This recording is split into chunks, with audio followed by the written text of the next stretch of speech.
Session resume. Majority Leader.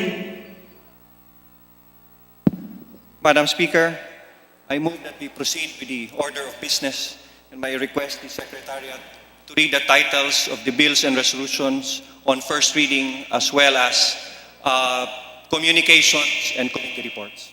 The Secretary. Madam Speaker, personal collective privilege, Madam Speaker. What is your point of personal collective privilege? Yes, thank you, Madam Speaker. Madam Speaker, gusto ko lang pong magsalita ukol doon sa pananalita ng ating Pangulo, ang talumpati niya kagabi. At dito po ay na-involve ang ating Kongreso na sa aking pong palagay, meron pong kolektibang apekto sa ating reputasyon at integridad bilang mababang kupulungan ng ating Republika. If I may proceed, Madam Speaker. Before you proceed, Majority Leader. Madam Speaker, the Honorable Defensor is requesting to speak on a question of privilege as a member of the House. If possible, Madam Speaker, may I request the Honorable Mike Defensor, since we will be opening the privilege hour after the reference of business, if we can entertain. Madam Speaker, with the request of the Majority Floor Leader, my younger cousin, the Honorable Lawrence Defensor, after the referral of business, Madam Speaker, I would like to take the opportunity to raise a point of personal and collective privilege. I thank the Majority Floor Leader for this opportunity, and after the referral, I would proceed with my personal and collective privilege speech. Maraming salamat po, Madam Speaker. Majority Leader. Majority Leader, Madam Speaker, can we proceed with the reference of business? Okay, the Secretary General is directed to do so. Additional reference of business, bills on first reading. House Bill number 8650, classifying students and teachers of medicine and allied health sciences courses who attend face-to-face classes as frontline health workers, thereby including them among the prioritized groups for COVID-19 vaccination by Representative Castelo.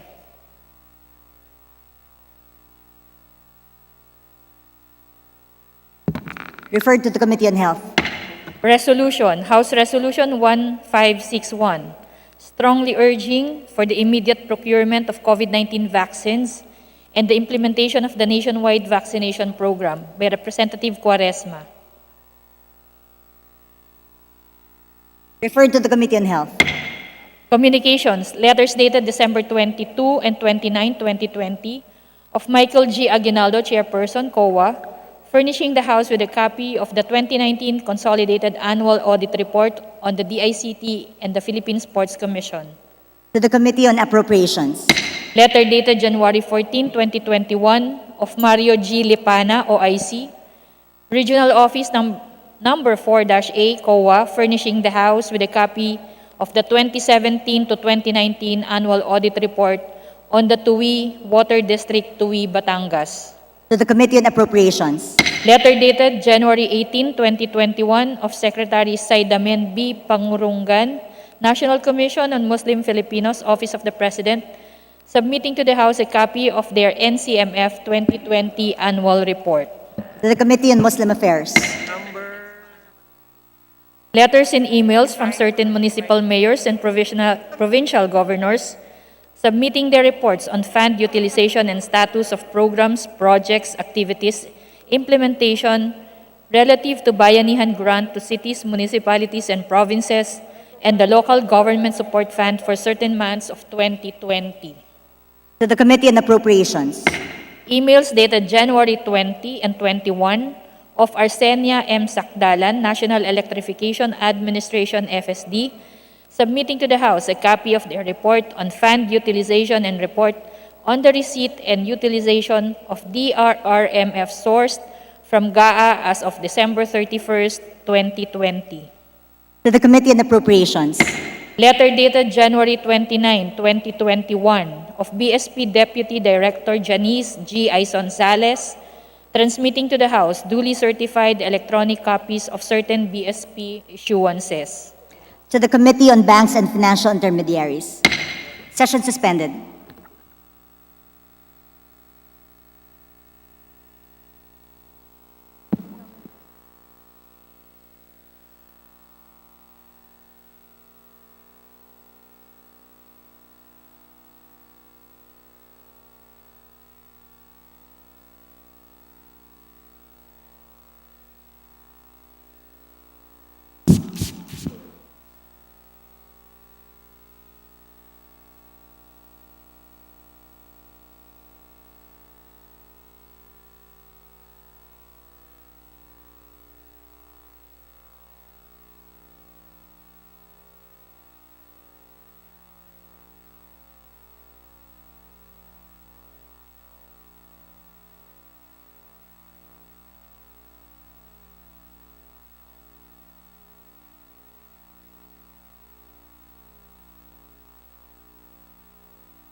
Hello, sound test. Hey, check.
Oh, diyan ka.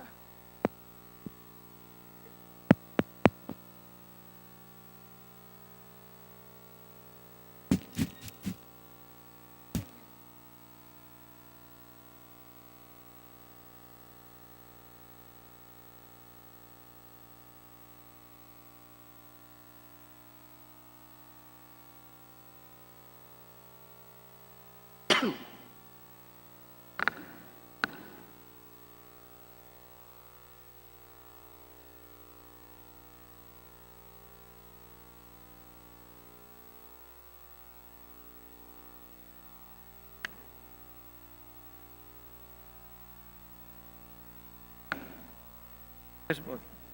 Ha?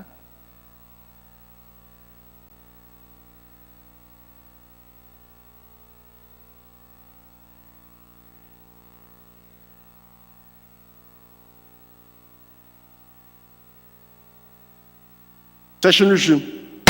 The Majority Floor Leader. Mr. Speaker, I move to recognize the Honorable Michael Tan, Defensor of the party list Anak Kalusugan, to avail of the question of privilege. The distinguished gentleman from Anak Kalusugan Party List has 10 minutes. Please proceed. Thank you, Honorable Estrella, our presiding officers, Mr. Speaker, the Honorable Lawrence Defensor. Let me just quote Section 105 before I begin, Mr. Speaker. Questions of privilege. Questions of privilege are urgent matters, directly and principally affecting the duties, conduct, rights, privileges, dignity, integrity, or reputation of the House or of its members, individually or collectively. Nabanggit ko po, Mr. Speaker, no ako'y nagpaalam sa ating kagalang-galang na Majority Floor Leader, na ako po'y tumatayo on a question of personal and collective privilege.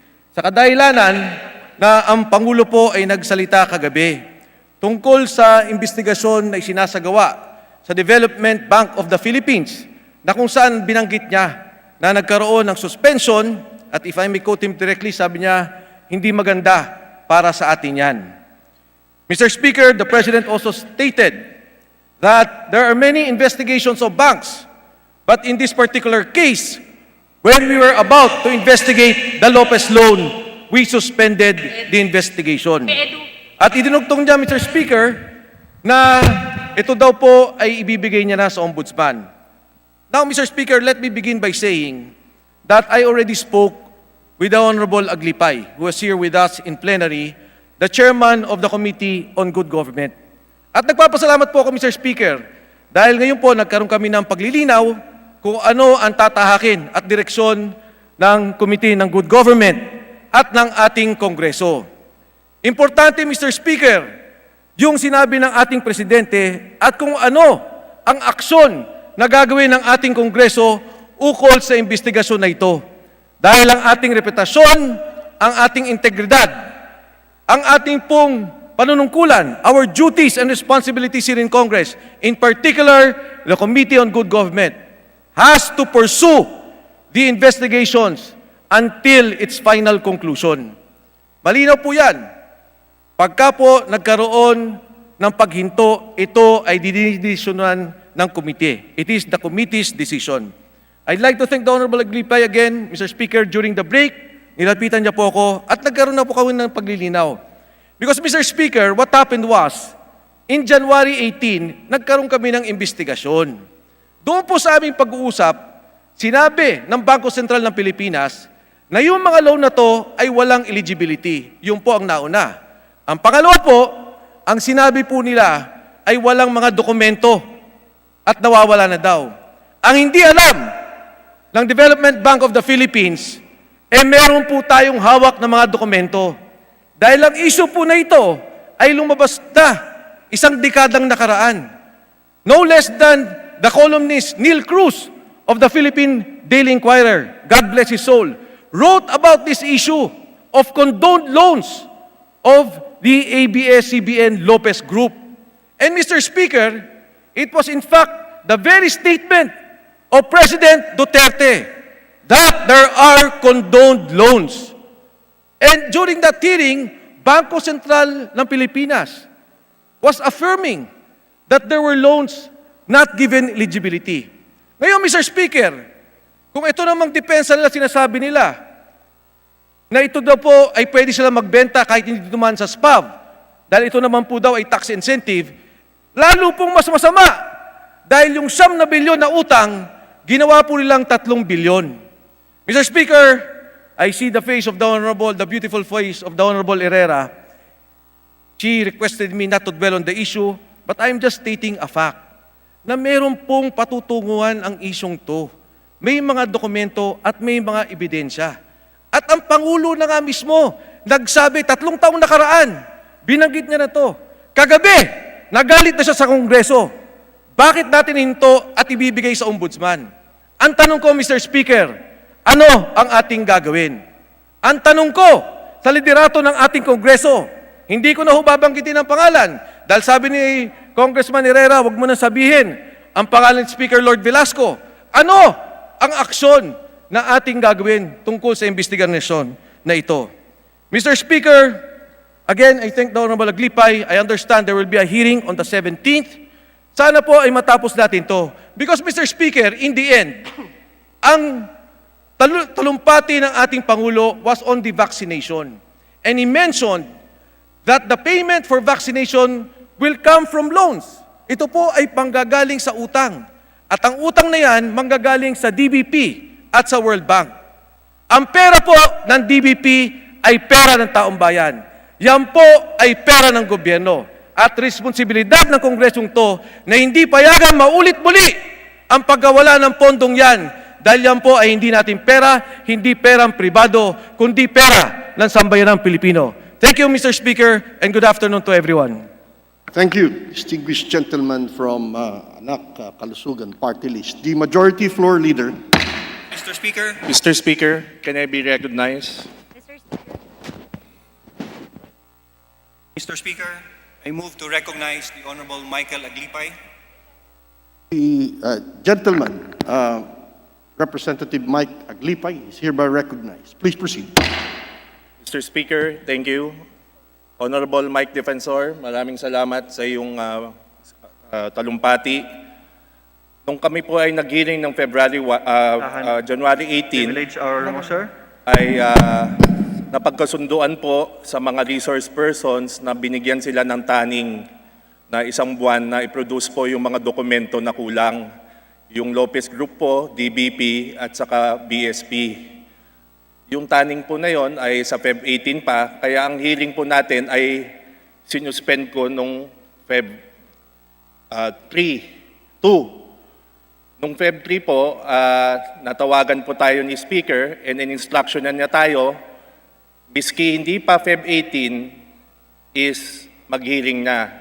Yung utos po na yon nung Feb 3 ay sabi ko, Speaker, kailangan po kahit konting oras mabigyan natin kasi 15 years ago pa po itong mga papeles na to. So napag-usundan pa namin nung Feb 3 and in-instructionan ko po yung COMSEC na i-prepare ang hearing sa Feb 17. So yun po ang napagkasunduan ng lahat at ito po ay pending sa Committee on Good Government and Public Accountability. Rest assured po ay hanapin natin yung punot dulo nitong issue na to. Maraming salamat po. Thank you, distinguished gentleman from Diwa Party List. The Majority Floor Leader. May mic ba to? Mr. Speaker. Mr. Speaker, I move to recognize the Honorable Deputy Speaker, Bernadette Herrera. The distinguished Deputy Speaker is hereby recognized. Thank you, Mr. Speaker. I just like to react because my name was being mentioned. I was looking at the Honorable Defensor because this topic is already a topic in the committee already for deliberation. And hindi po tama that he's using the time here in plenary to discuss things that are up for investigation in the Committee on Good Government. Kaya ko po siya tinitignan para pigilan po siya dahil hindi po tama na dinidiscuss po natin ang bagay na to, ang subject matter na to, and he gave us his assurance earlier that he will not violate the rules of this floor, of the plenary, para po magkaroon ng due advantage doon sa kanyang posisyon. Kaya, Mr. Speaker, I just like to put that in record. That is the reason why I was looking at him, to prevent him from saying anything further regarding the subject matter that is already a topic in the Committee on Good Government. Thank you, Mr. Speaker. Mr. Speaker. The remarks of the distinguished lady, Deputy Speaker, is noted by the Chair.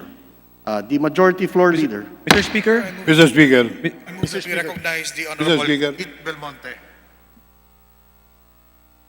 I move that we recognize the Honorable Kit Belmonte. Honorable Atienza, Mr. Speaker. Seniority. I would like to be enlightened. I yield. Mr. Speaker, the Honorable Belmonte yielded to the Deputy Speaker, Atienza. May we recognize the Honorable Atienza? The distinguished Deputy Speaker is hereby recognized. Please proceed. Thank you, Mr. Speaker. We would like to be enlightened as to what is the purpose of these deliberations going on now on the floor, to take over the time that we would want to allot to tackle very important measures pending before this body. Ano po ba ang punot dulo nito? At ano po ba ang karapatan ni Congressman Defensor na tumayo upang questionin ang nangyayari sa committee? Nagbago na po ba tayo na rules? He is mentioning a collective privilege. I do not feel belonging to that issue. That issue is not my concern, and I'd like to be dissociated from his position. And I'm questioning his citing collective privilege when this issue is a very personal one for him. Mabuti pa sinabi niya personal privilege, and I will respect that. Pero collective, I do not feel belonging to what is cited here. He is citing again his personal crusade against the ABS and the Lopez companies. Ako po'y nakadalo sa isang pulong na ginaganap base po sa kanilang reklamo, chaired by Congressman Mike Aglipay, and I listened to the deliberations and the opportunities given him to support their allegations. And I personally witnessed failure on their part to support their allegations with documents. And I support whatever action the chairman would take to handle these particular issues, because when one goes to any committee for an investigation, he should be ready with documents and not go on a fishing expedition requiring the banks, including the central bank, to bring the documents that they are required to present before the body, before the council, the committee. At this point, bringing the issue on the floor occupies all of our time, and I question that particular action because it is not in accordance with our rules. Mr. Speaker. Mr. Speaker, before the reply, Mr. my Speaker. name was mentioned, Mr. Speaker. and I'd like to react on the statement of the Honorable Agenda, Mr. Speaker. Mr. Speaker, if I may, I yield part of my time to the Honorable Atienza. Gentlemen, Mr. Speaker, Chair declares a 2 minutes suspension of the session.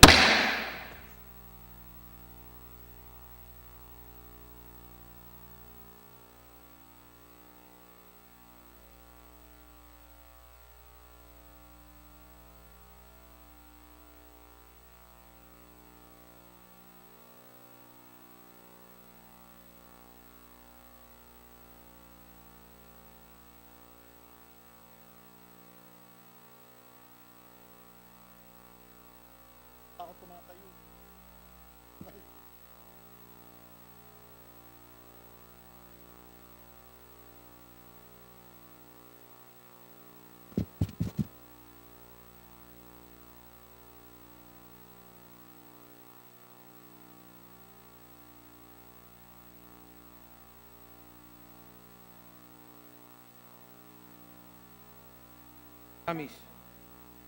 Okay. Hit muna. Okay na?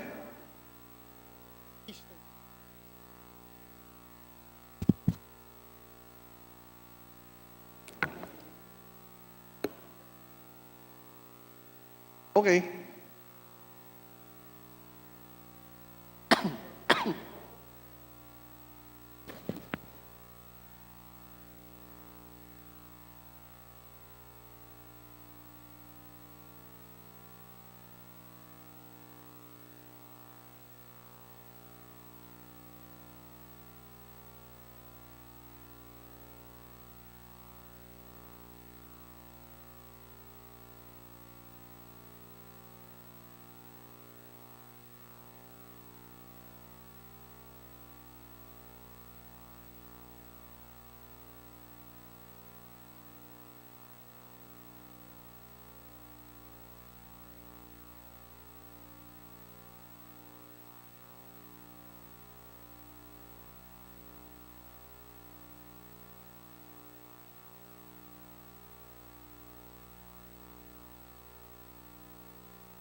Check. Hey, sound. Check. 1, 2. Check.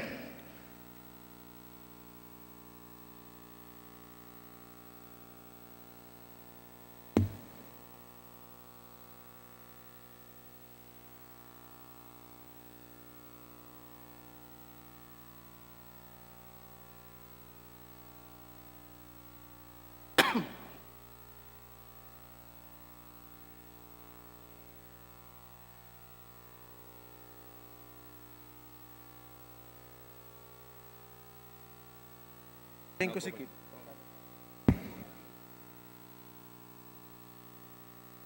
Session resumed. The Majority Floor Leader. Mr. Speaker, before we resume, may I recognize the Honorable Kit Belmonte. The distinguished gentleman from Quezon City, Minority Floor Leader, is hereby recognized. Proceed. Thank you very much, Mr. Speaker. I was rising in the middle of the speech of the Honorable Defensor. Out something. However, my microphone was not working at that time, Mr. Speaker. I'm sure my brother will agree with me, Mr. Speaker. Of course, it is his right to speak on something of personal and collective privilege. However, he was I presume that he was carried away in tackling matters that were already subject matter to a committee deliberation, as pointed out by the Honorable Aglimpay. I'm sure it was unintended by the Honorable Defensor to get carried away that far and cause these reactions. Therefore, in accordance with our rules, Mr. Speaker, may I move that we strike out all the matters mentioned by the Honorable Defensor from the records that are related to the subject matter discussed already in the committee, Mr. Speaker, Your Honor. Mr. Speaker? Is there before any the- objection? Is No, there any Mr. Speaker, objection? object. Before the ruling of the chair, may I just quickly reply? The distinguished gentleman from Anak Kalusugan is hereby recognized. Thank you, Mr. Speaker. Briefly. Mr. Speaker, isa-isahin ko. Ang unang binanggit po ni Honorable Atienza, yung daw salita ko is not a collective privilege. It is precisely a collective privilege, Mr. Speaker, dahil ang Pangulo nagsabi, Kongreso. That is So not that my is point, the Mr. collective. Speaker, and I have a motion, Mr. Yeah. Speaker. No, before the motion, just quick. Now, on a personal level, Mr. Speaker, I did say it is a personal and collective privilege. Ngayon, Mr. Speaker, sinasabi ni Honorable Belmonte, I already touched on the issue. Mr. Speaker, I never discussed pro or against the issue. Ang sinasabi ko lang yung factual na merong mga lumabas doon sa ginawa naming hearing. Therefore, yun ang kinagalit ng Pangulo. Now, if you feel that the President had no right to say that mali ang pag-suspend natin, okay, delete what I said. That there was condonation, that there was suspension, because that is the statement of the President. And if the majority will allow that those phrases will be taken off, then I would say that this very Congress is fighting the objective and intent of the President. Thank you, Mr. Speaker. Thank Mr. you, Speaker. gentleman from Anak Kalusugan, the majority floor leader. Mr. Speaker, there is a pending motion. I by object, the Mr. minority. Speaker. I object. So we vote on it. There is a motion. Will the distinguished gentleman from Quezon City please repeat his motion? Mr. Speaker, this representation believes we should not vote on a question of rules. This is a rule written in our book of rules governing this particular Congress. And the gentleman from Anakalusugan is citing a subject which is already being taken up in a committee. So what's the basis for taking it up? So therefore I support the suggestion, distinguished gentleman, motion Speaker, of Congressman with the- Belmonte to, Mr. Speaker, to dispense with this indulgence of discussion. everybody. Otherwise, we will concentrate the whole afternoon today on this issue. With the indulgence of everybody, will the distinguished gentleman from Quezon City please repeat his motion? Mr. Speaker, Or, yes, please. Mr. Speaker, I move that the statements of the Honorable Gentleman from Anak Kalusugan, which pertain to subject matters already being tackled by a relevant committee of the House, be stricken from the records of this plenary session. Majority Mr. Floor Speaker, Leader. Your Honor. I object, Mr. Speaker. Majority floor leader. Mr. Speaker, before the good gentleman, Honorable Defensor, can make an objection, this representation for the majority joins the Honorable Kate Belmonte and move to strike the statements pertaining to those related matters as mentioned by the Honorable Belmonte. Therefore, Mr. Speaker, I formally move to strike out those statements. Mr. Is there any Speaker, if objection to if the I may state motion? my objection, Is there any objection to the motion of the distinguished gentleman from Quezon City? I object, Mr. Speaker, and if I may state my objection, I move to suspend session.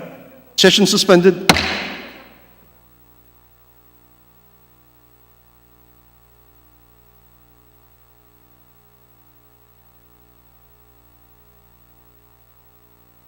sabi niya,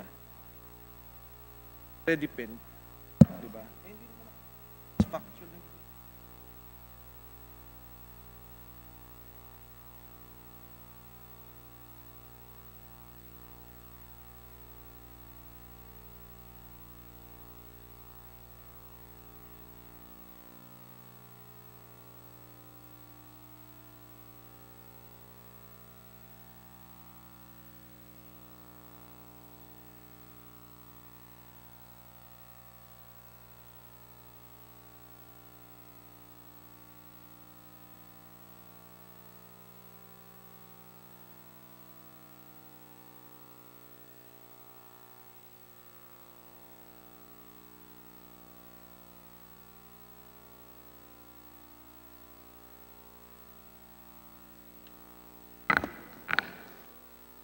Session resumed.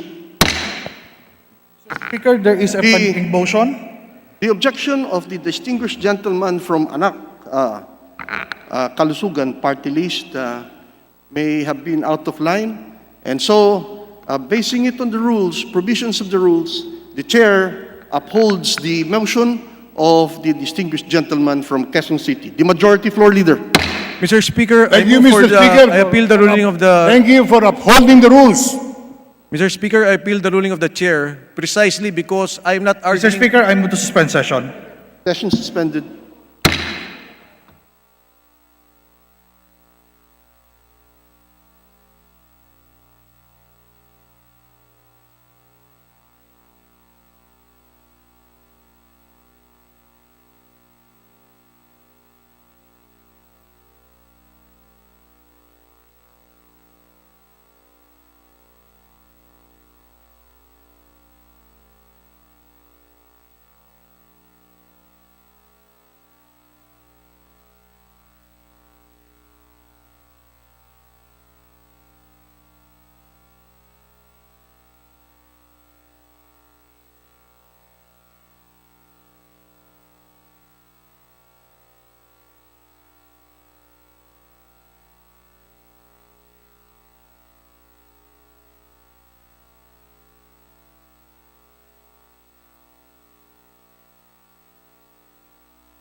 Session resumed. The Mr. majority Speaker. floor leader.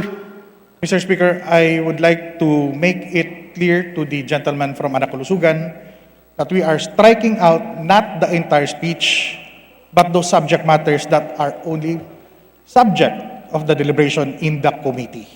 I would like to assure the good gentleman that we are moving, what we move for the striking out of the statements are those statements that pertains only to the subject matter that is being deliberated now by the committee.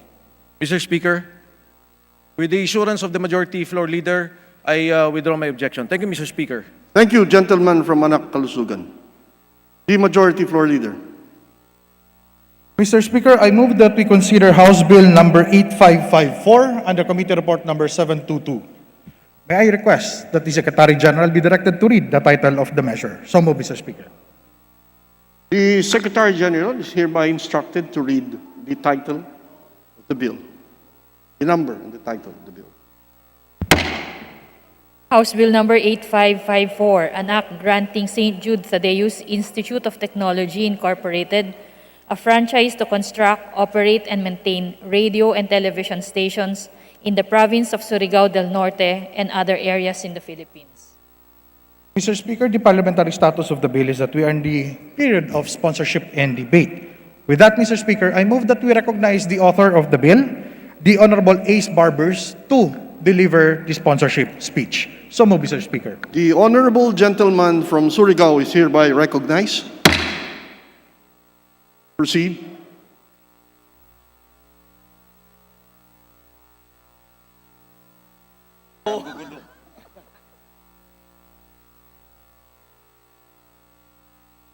Thank you, Mr. Speaker.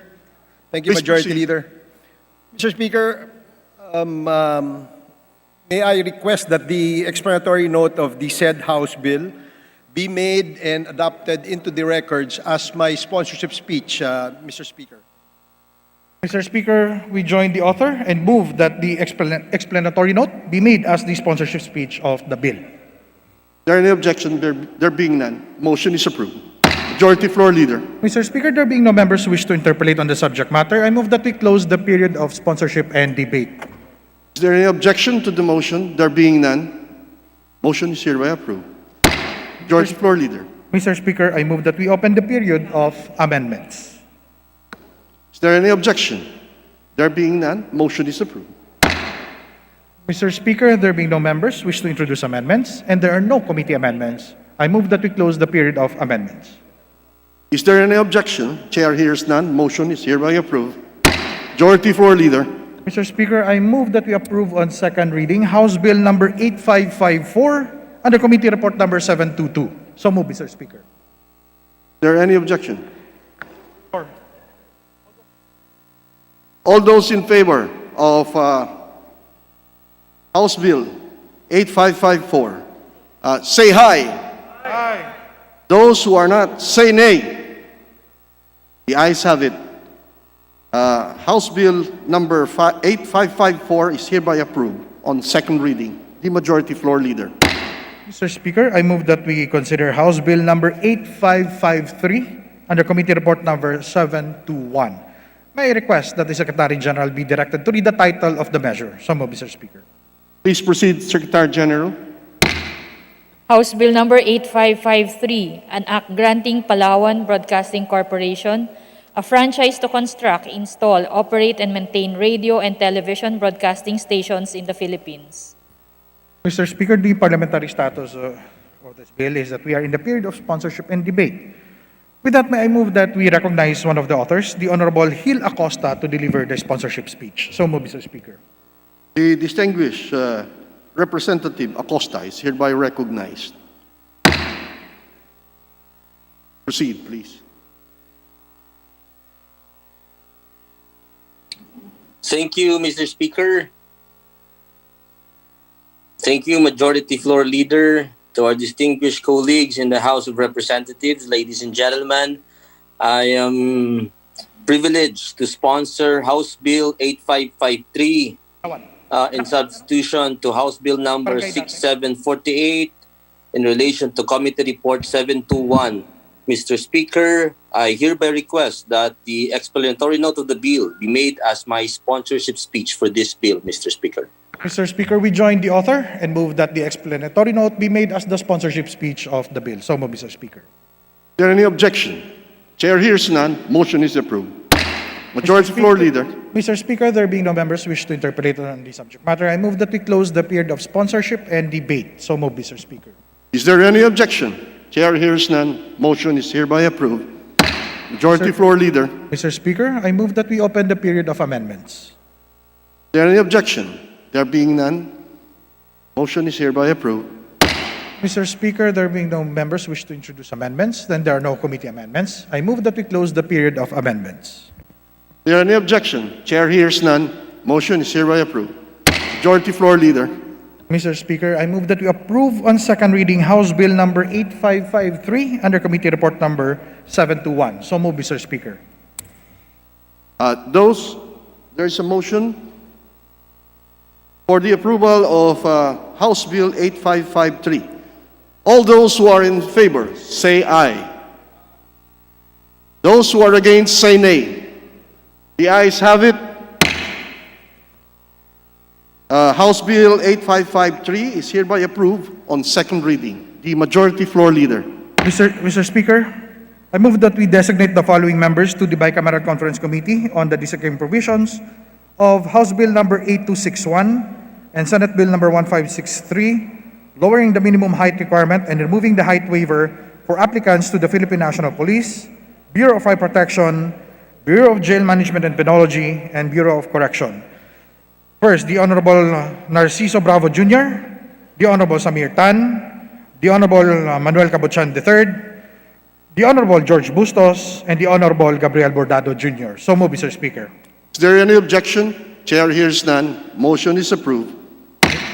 Mr. Speaker, I move that we designate the following members to the Bicameral Conference Committee on the disagreeing provisions of House Bill number 5925 and Senate Bill number 1855, making the position of a cooperative officer mandatory in the municipal, city, and provincial levels, namely the Honorable Presley De Jesus, the Honorable Jose Ong Jr., the Honorable Adriano Ebcas, and the Honorable Godofredo Guya. So move, Mr. Speaker. Is there any objection? Chair hears none. Motion is approved.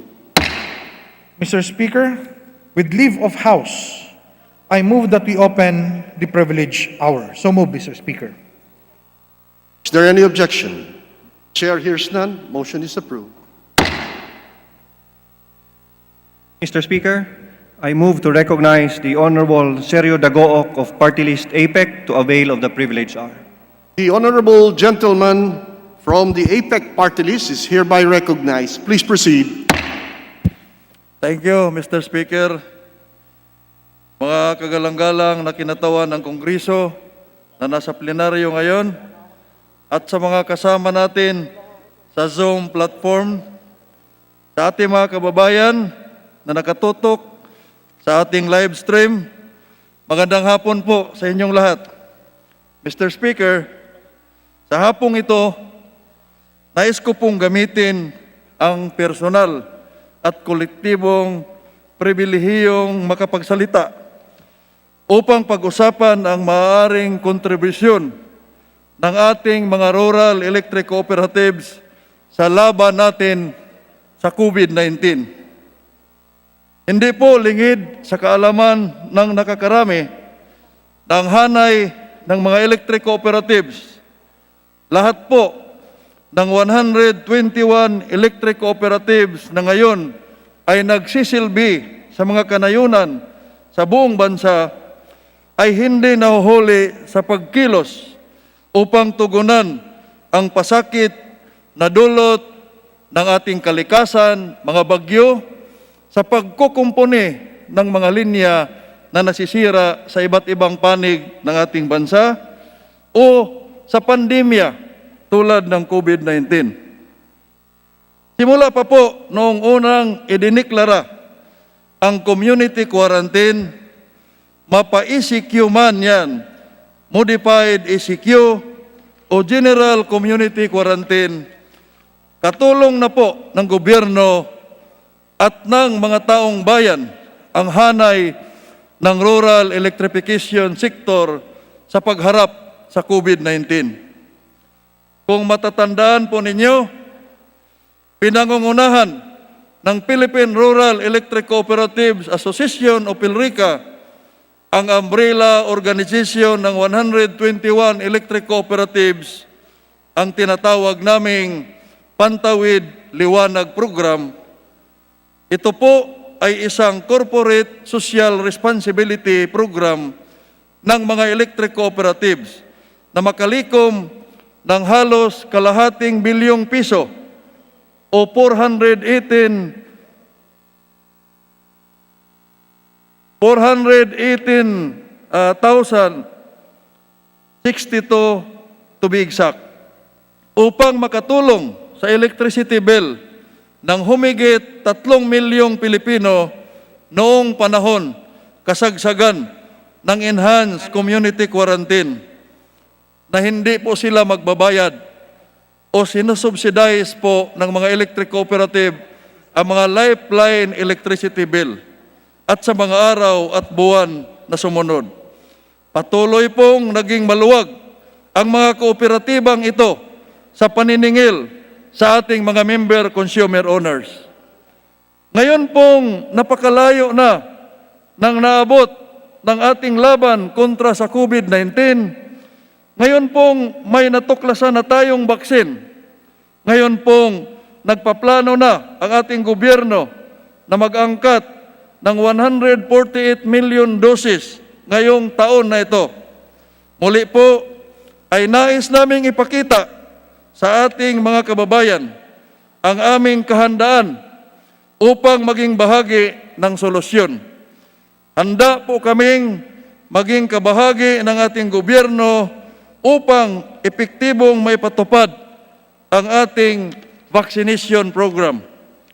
Bilang kinatawan ng Asosasyon of Philippine Electric Cooperatives, kasama na po ng aking mga kahanay sa power block, ang Pilrica, Recobuda at ako padayon, ay idinudulog ko po sa inyo ang mungkahi namin na gamitin ang compounds ng mga electric cooperatives, aming mga multipurpose building at gymnasiums bilang vaccination sites.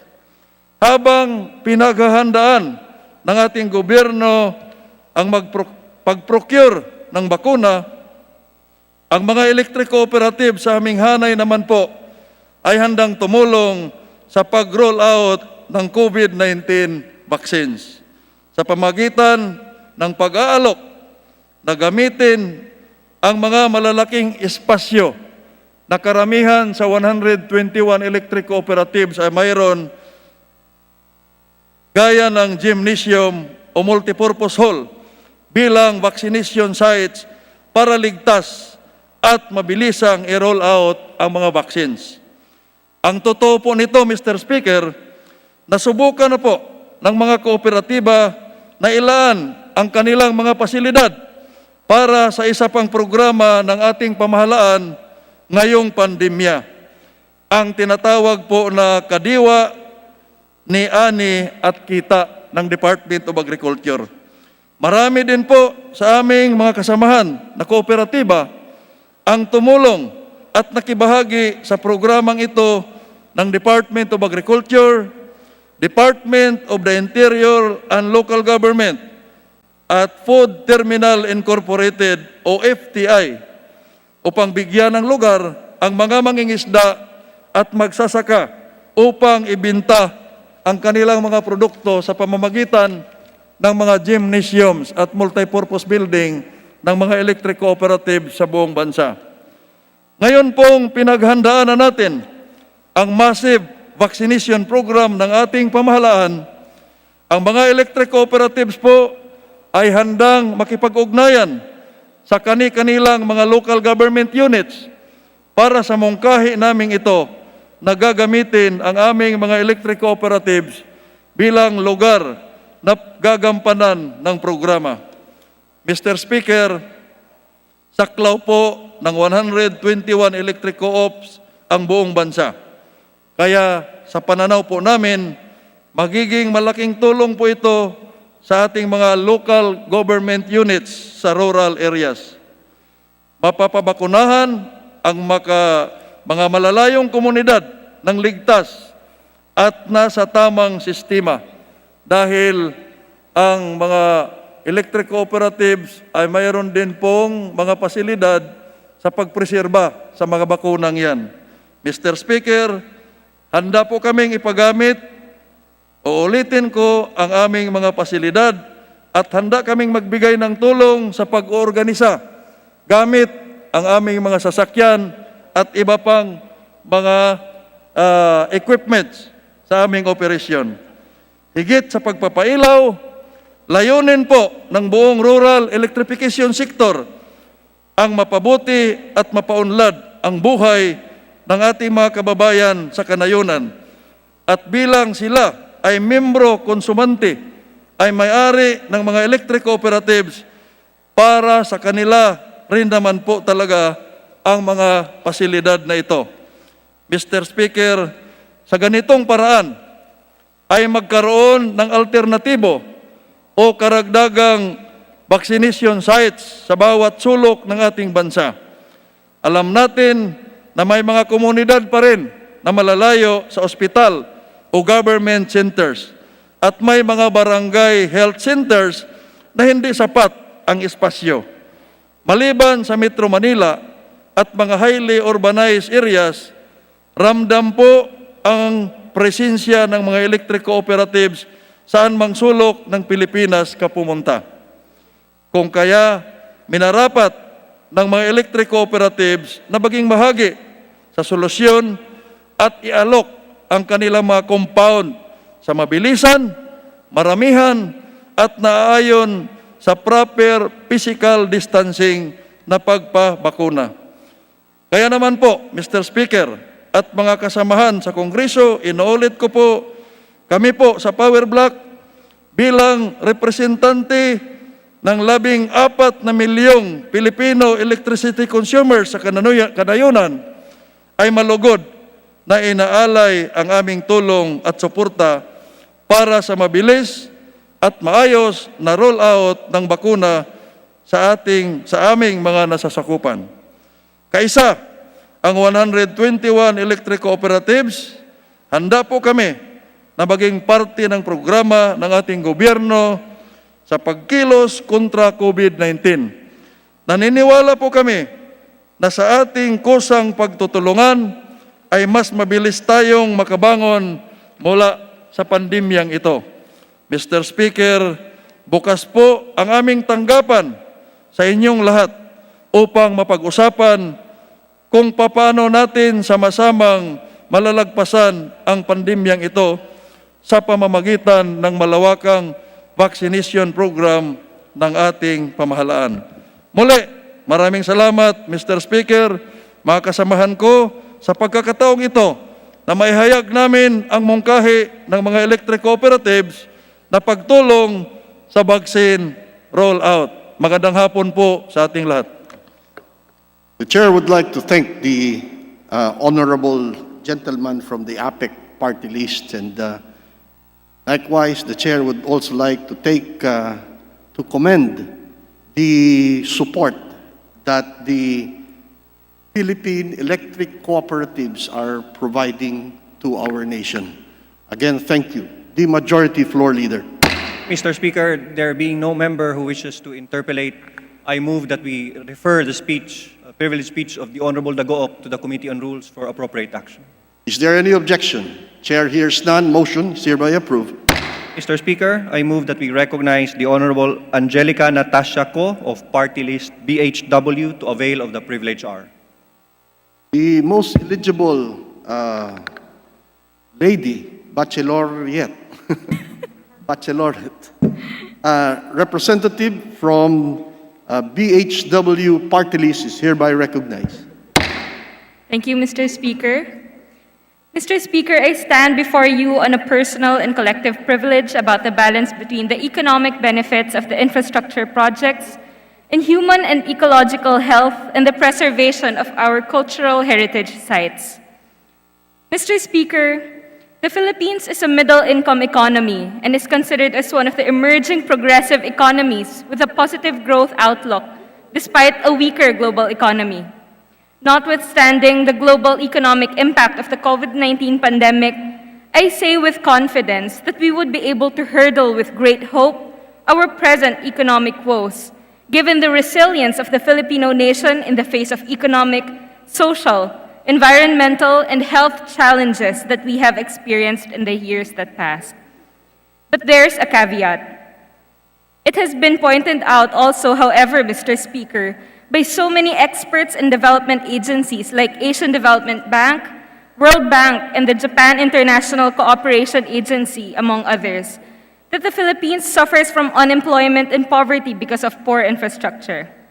In a report by academic Richard Haydarian from Forbes magazine, the Japan International Cooperation Agency, for example, as published in the Daily Inquirer, said that since 2011, the Philippines has broken out of its historically mediocre growth pattern to feature among the fastest-growing nations in the Southeast Asian region. But the country's growth has been shallow and far from comprehensive, leaving high levels of unemployment, poverty, and hunger relatively untouched. Indeed, infrastructure is clearly the country's Achilles heel. To address this, President Duterte took a bold step by initiating the Build, Build, Build program, which seeks to accelerate infrastructure spending and develop industries that will yield robust growth, create jobs, and improve the lives of the Filipinos. Mr. Speaker, distinguished colleagues, this representation laud the Build, Build, Build program. I am certain that investing in this program is critical in achieving our development goals.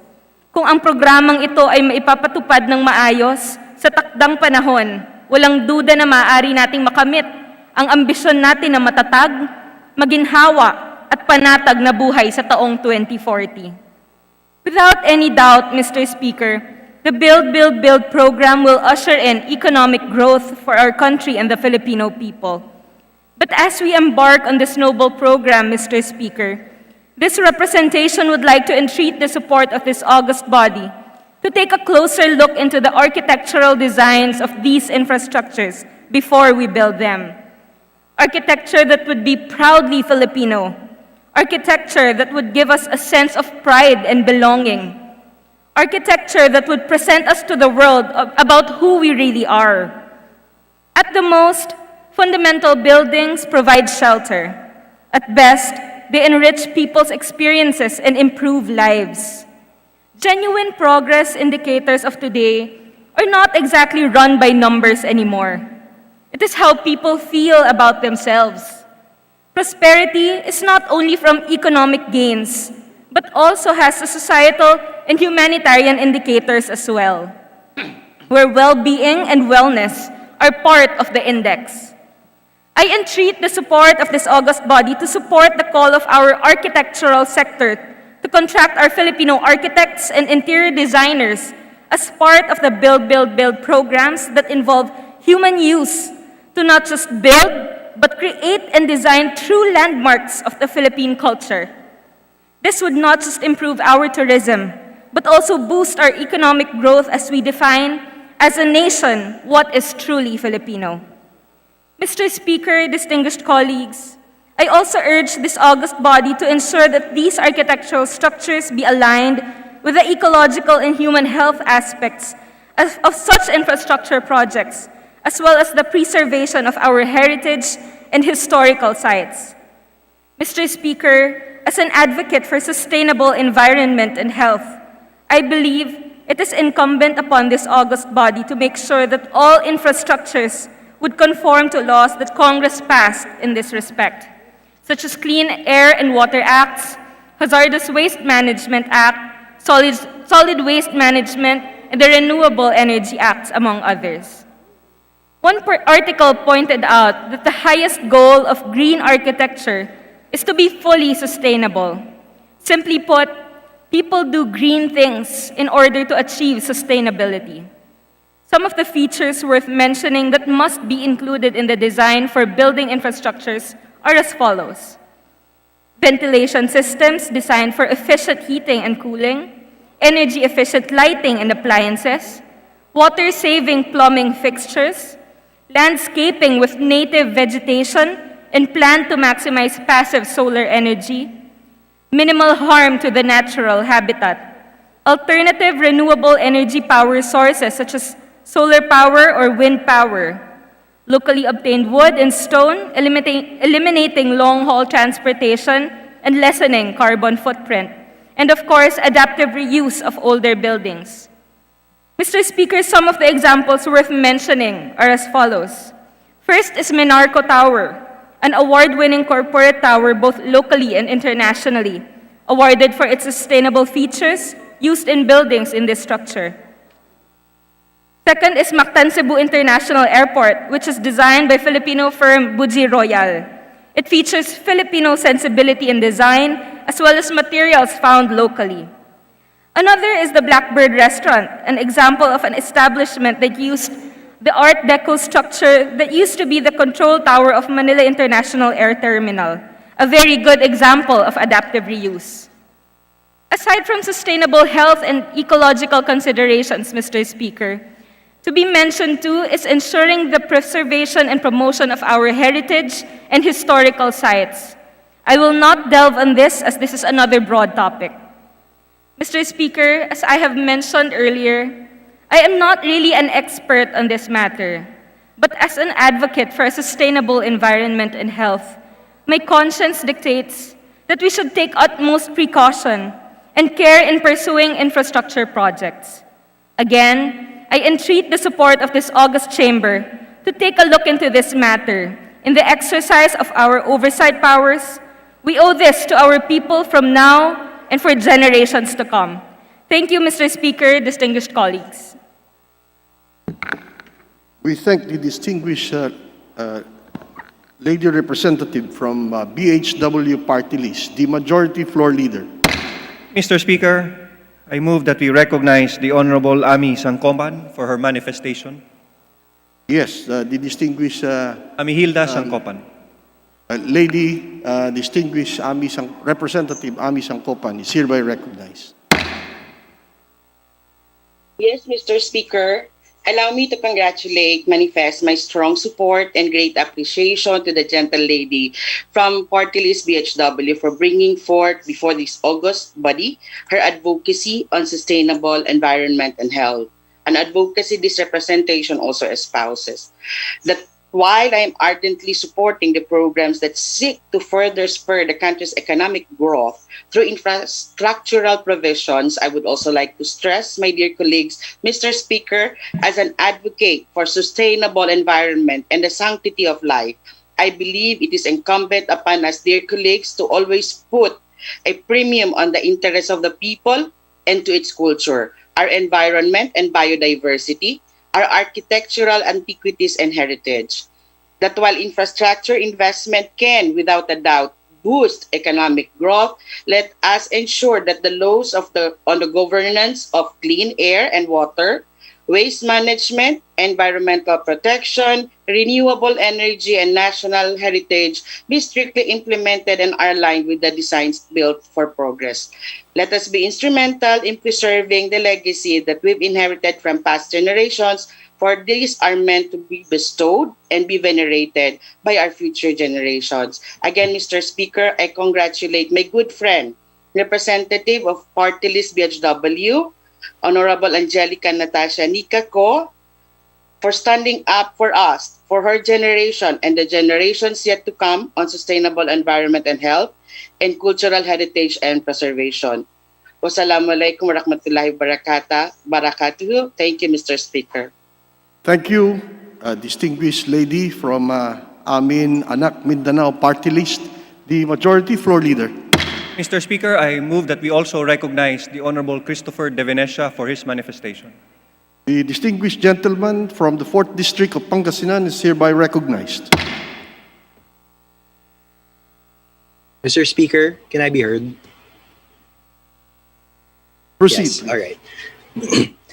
Mr. Speaker, dear colleagues, nagpapasalamat po ako kay Congresswoman Angelica Nikako for shedding light on a matter that is underlying our country's road to development.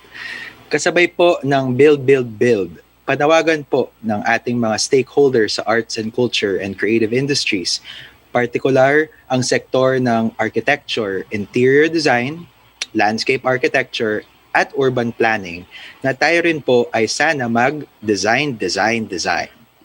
Ang ibig sabihin lang naman po nito, tulad ng pagkakasabi ni Congresswoman Nikako, is for us to take a closer look at the architectural designs of these infrastructure before we build them. to give premium to design and not just functionality. Sa kasalukuyan po kasi, ang well-designed infrastructure ay more the exception than the general rule. At kapag design po ang pinag-uusapan, it ties into the ecosystem of the creative industries, where there is a degree of culture and creativity involved. And that creativity is very much subjective, just like our appreciation of art. Sagana po ang ating bayan sa mga mauhusay na mga architect, interior designer, landscape architect, at urban planner na maituturing po nating first class at world class.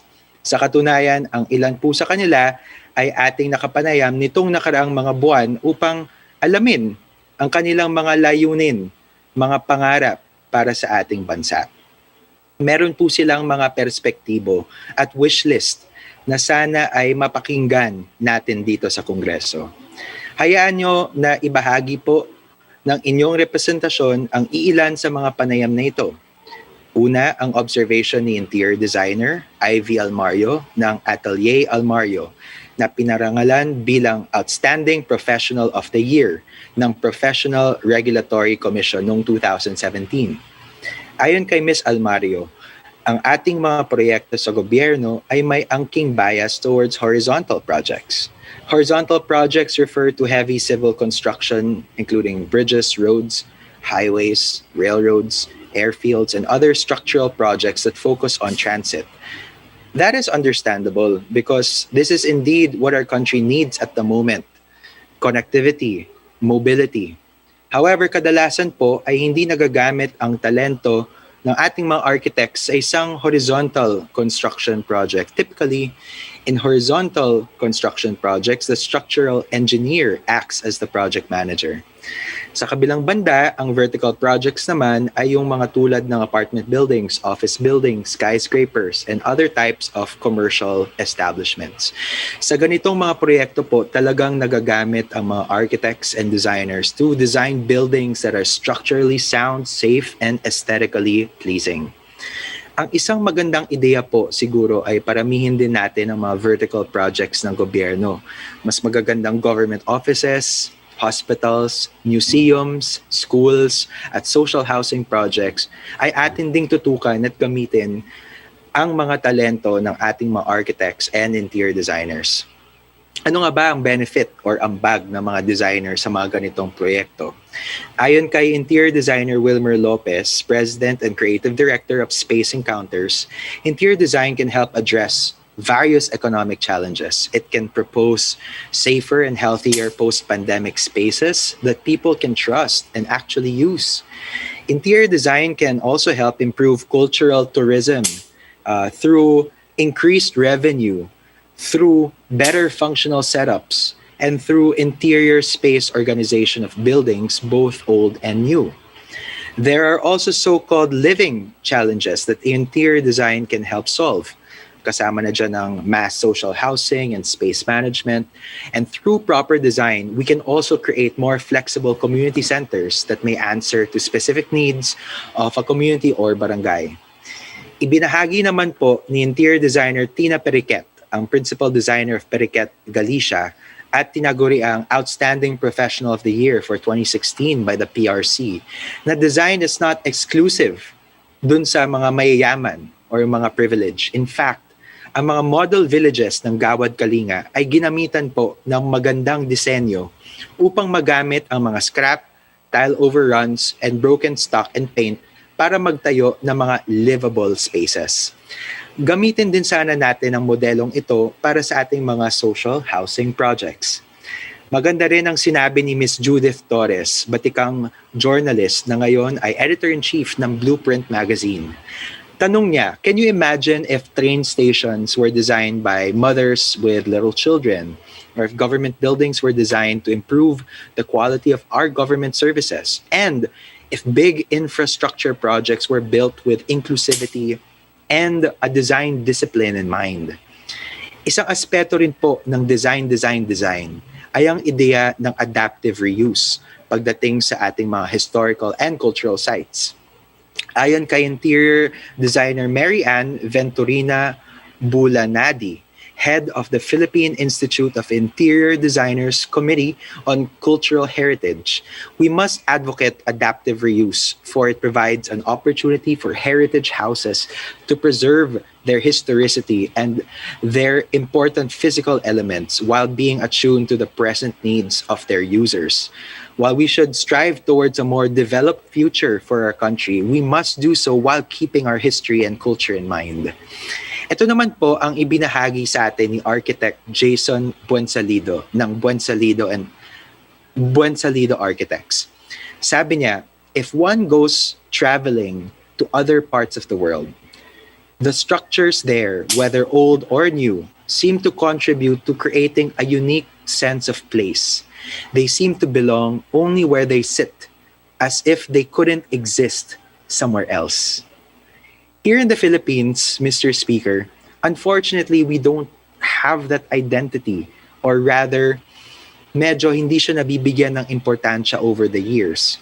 We are surrounded with themed developments, imported or copied architecture from other countries, copy-pasted on our culture and tropical landscape. In a sense, a Disneyfication of our public infrastructure. Sa katunayan, ayon kay Architect Jason, mula pa noong 1980s, architecture has become a developer's game, capitalizing on colonial mentality by importing foreign styles as theme developments, Swiss chalets, Tuscan villas, American country homes. Uso pa rin ngayon ang Japanese or Swedish-inspired interiors. Aside from the lack of development in Filipino architectural design, because of these thematic developments, isa pa pong problema na hinaharap natin ngayon ay ang epekto ng globalization sa Filipino design. Totoo, Mr. Speaker, napakarami pong benefits ng globalization, and I am not saying we should turn our backs to it. Pero sa larangan ng design, the global trend seems to veer away from fostering Filipino design rather than developing it. With a few exceptional cases referred to by Architect Jason, cities around the world are starting to look more alike. There is a proclivity towards the modern without it necessarily being culturally rooted or distinct, as with the architecture in other countries like Thailand, for example, which puts a premium on their culture. Now more than ever, dear colleagues, in the midst of globalization, there is a need to establish and assert our own uniqueness. Wala naman po masama ang maging inspired tayo ng mga magagaling na bansa, at wala ring masama sa kagustuhan nating makipagsabayan. Pero sana ay pagbutihin din natin ang pagkakaroon ng sariling identity sa larangan ng arkitektura at disenyo. We have this opportunity to define this identity, this uniquely Filipino identity through design. And I hope we can use this opportunity to let architecture become a canvas of optimism and hope, characteristics that are truly Filipino. We can use this opportunity to let architecture be a vessel for inspiration so that the people can continue to aspire. Mr. Speaker, distinguished colleagues, kasama po sa manifestation na ito ay ang commitment ng inyong lingkod para paigtingin ang mga architecture and interior design laws ng ating bansa para mabigyan sila ng mas malawak na representasyon sa infrastructure development ng Pilipinas. In fact, I'd like to share with you some of the steps that we can take towards a more Filipino design-centric architecture. Siyempre, kailangan natin i-define ng mas husto ang Philippine architecture. As I mentioned, we now have an opportunity to find this as we aspire to have and to show through our architectural design. We must double down on our efforts to develop a working framework on Philippine architecture na I'm very confident and excited. Ito po ay pangungunahan ng ating kasamahan sa Achieve na si Congresswoman Nika Ko, at full support po kaming lahat sa kanya, especially in relation to societal and cultural development and progress. Siyempre, Kailangan bumuo ng council, whether permanent or ad hoc, composed of architects, culturalists, and experts who shall lead the way in these efforts. Meron naman po tayong Philippine Design Competitiveness Act at meron naman po tayong National Design Council, pero importante na klaro po ang kanilang mga responsibilities at dapat kasama po dun sa mga policy ng Design Center of the Philippines ay yung policy na makakapekto sa design ng ating public infrastructure. And sana po may input dyan ng ating mga architects and culturalists. Kailangan din natin paitingin ang ating documentation ng ating Philippine architecture. Kailangan meron tayong detailed and comprehensive compendium kung ano-ano ba yung mga styles na talagang naging bida sa Pilipinas over the decades kasi nag-iiba-iba po yan mula 1920s until the present. Napakayaman po kasi ng pre-colonial and colonial practices and designs na pwede sana nating ma-integrate sa modern architectural designs natin.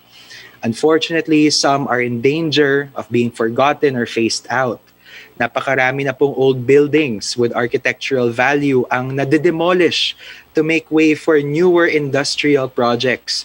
Kulang po talaga ang pagpapahalaga natin sa documentation ng ating architectural works. Sana nakalagay po yan sa Cultural Heritage Act natin, sa RA 10066. Sana po ang mga LGUs natin through the cultural offices ay magme-maintain ng inventory ng cultural property under their jurisdiction. Kailangan dapat bantayan ang implementation nito at siguruhin natin na may hikayat ang mga LGU, cultural offices, na bigyan ng higit na pansin ang architectural landmarks natin na may significant cultural value in their efforts to comply with this provision of the law. Beyond preservation, of course, syempre gusto rin natin magtayo ng bagong mga gusali featuring Philippine architecture. And I wholeheartedly agree with architect William T. in his position that maybe government, the state, should be the one to push this forward, no? Pag na-realize sila yung value ng magandang design, ng magandang arkitektura. Government should lead the way in advocating for social architecture which promotes connection and access to the public. And I dare say that maybe it's the government's duty to do so. Kaya naman sang-ayon din tayo sa opinion ni Architect William that design should be a priority in our vertical projects and that maybe it should be taken into consideration in the bidding process. I think, Mr. Speaker, kailangan nating i-revisit yung ating mga procurement laws because there is a proclivity towards yung lowest rather than yung quality that would take architecture and good design into consideration. Siyempre, I think kailangan din natin ng Office of the City Architect sa ating mga LGUs kasi alam naman natin meron tayong Office of the City Engineer, Municipal Engineer. Sana meron din tayong architect para kumbaga meron tayong plano na susundin para sa LGU in the pursuit of its development. And bilang pagtatapos, Mr. Speaker, syempre lahat ito ng mga planong ito ay mababaliwala kung di naman po natin pinapahalagan ng ordinaryong mamamayan ang good design. Sa ulit-huli, lahat naman ng ito ay para sa kanila. Kaya nga sabi ni Architect A.J. Javier, and I quote, "Buildings don't just last because they are strong. They last because they have a permanent and lasting impression on the public. The designers can only do so much, but the public has a great role to play in the preservation of such buildings." No truer words have been spoken, my dear colleagues.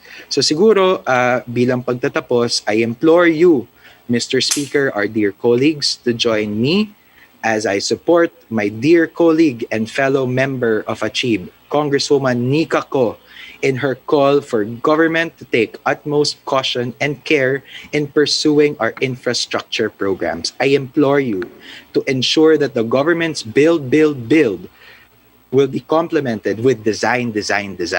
Samahan niyo po ang ACHIB sa mga inisyatibong ito. Maraming salamat po, Mr. Speaker, and congratulations to my good friend, Congresswoman Nika Ko. Job well done. Albalag yung salamat at si kayo, distinguished representative from the 4th District of Pangasinan. the Majority Floor Leader.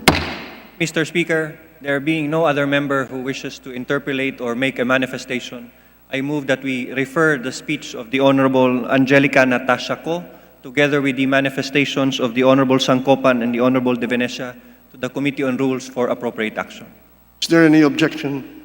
Chair hears none. Motion is hereby approved. Speech of the Honorable Representative from BHW Party List and the manifestations of Representatives De Venecia and Sangkopan be referred to the Committee on Rules.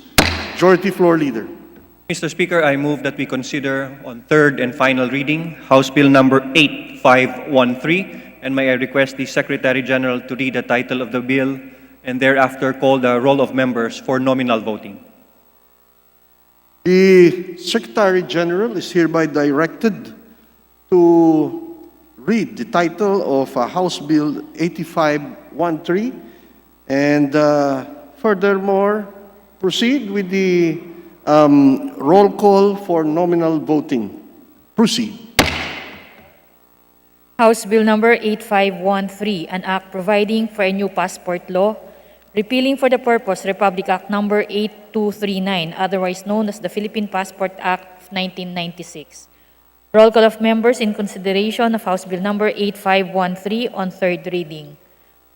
Abante, Abaya, Abelanosa, Abu, Abueg Saldivar, Abunda, Acop, Acosta, Acosta Alba, Adyong, Advincula, Agabas, Agaraw, Aglipay, Aguinaldo, Albano, Almario, Alonte, Alvarez Franz, Alvarez Genaro, Alvarez Pantaleon, Amante Matba, Amatong, Angara, Aragones, Arbison, Arenas, Arroyo, Atienza, Aumentado, Babasa, Bagatsing, Balindong, Banyas Nograles, Barba, Barbers, Baronda, Barsaga, Bascug, Bautista, Bautista Bandigan, Belmonte, Benitez, Bernos, Biazon, Billones, Biron, Bolilia, Bondok, Bordado, Bravo, Brosas, Bulot, Bustos, Kabatbat, Cabochan, Cabredo, Cagas, Calderon, Calixto, Caminero, Campos, Canama, Cawagdan,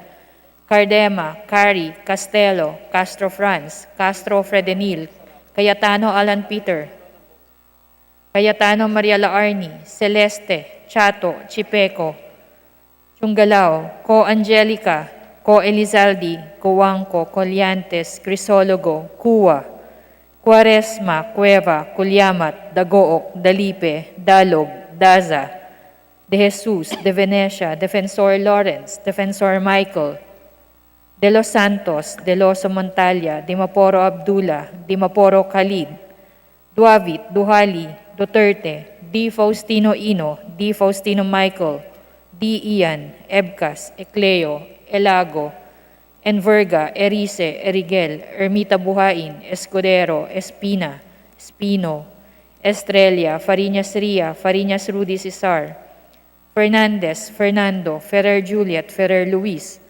Flores, Fortun, Fortuno, Frasco, Fuentebella, Gaite, Garbin, Garcia Jose Enrique, Garcia Pablo Jan, Garcia Vincent, Garin Janet, Garin Sharon, Gasataya, Gatchalian, Gato, Heron, Goed, Gomark, Gonzaga, Gonzales Aurelio, Gonzales Neptali, Gonzales Sandro, Goriseta, Guico, Gulyas, Guya, Haresco, Hataman, Hernandez, Herrera D, Hofer, Haloshos, Javier, Jimenez, Co Elisa, Co Wilton, Konghun, Labad-Labad, Lacson, Lacson-Noel, Dagman, Lagon, Lara, Lasatin, Liachon, Legarda, Lim, Lim Kaichong, Lopez, Loyola, Lusotan, Macapagal Arroyo, Maceda, Madrona, Malapitan, Mangawang, Mangudadatu, Marcoleta, Mariano Hernandez, Marino, Marquez, Martinez, Matba, Matugas, Mendoza, Mercado, Momo, Natividad Naganyo, Nava, Nieto, Noel, Nograles Jericho, Nograles Juan, Nolasco, Nunez Malaniaon, Uwaminal, Olivares, Ong Jose, Ong Ronnie, Ordanes, Ortega, Juano Dizon, Pacquiao Alberto, Pacquiao Rogelio, Padiernos, Paduano, Palma, Pancho, Panotes, Peña, Pichay, Pimentel, Pineda, Plaza, Puno, Kimbo, Radaza, Ramirez Sato, Remulla, Revilla, Reyes, Rivera, Robes, Rodriguez, Roman, Romero, Romualdez Ferdinand, Romualdez Yeda, Romualdo, Romulo, Roque, Sakdalan, Sagarbaria, Sakaluran, Salceda, Salimbangon, Salo, Sanchez, Tangkopan, Santos Recto, Sarmiento, Saulug, Savellano, Xiao, Silverio, Singson, Singson Mihan, Sinsuat, Swansing Estrelita, Swansing Horacio, Suarez Aleta, Suarez David, Suntay, Si Alvarado, Taduran, Talyado, Tambunting, Tan Alaysa, Tan Angelina, Tan Samir, Tan Shari, Tan Sherni, Tejada, Teves Arnolfo, Teves Jose, Tiangco, Tolentino, Torres Gomez, Tulfo, Tupas, Tutor, T. Alan, T. Diego, Umali Alfonso, Umali Maria Victoria, Unabia, Ungab, Uy Juliet, Uy Rolando, Valeriano, Valmayor, Vargas, Vargas Alfonso, Velasco, Veloso, Vergara, Villa, Villafuerte, Villanueva Eduardo, Villanueva Noel, Villar, Villaraza Suarez, Villarica, Violago, Yap Eric, Yap Victor, Yu, Zamora Ronaldo, Zamora Waikurat, Zarate, Zubiri.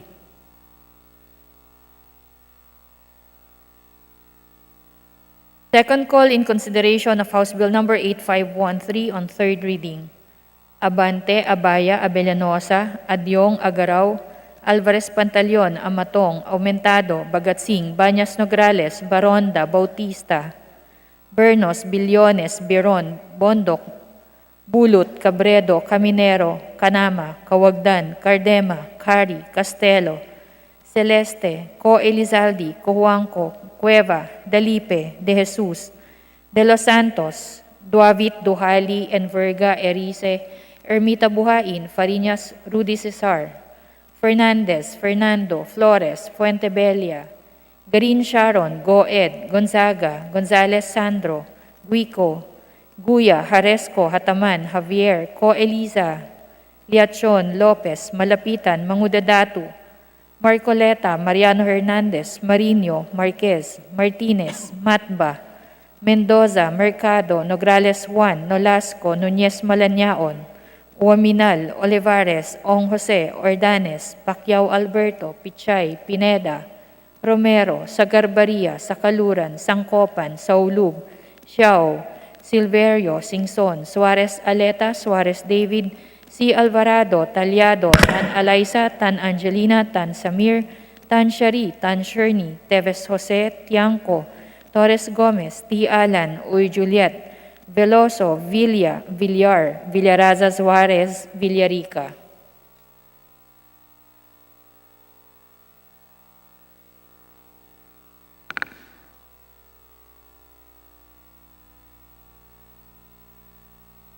With 201 affirmative votes, 0 negative, and 0 abstention, House Bill Number 8513 is hereby approved on third and final reading. Majority Floor Leader. Mr. Speaker, I move that we recognize the Honorable Carlos Zarate of Bayan Muna Party List to explain his vote. The distinguished Representative Zarate is hereby recognized.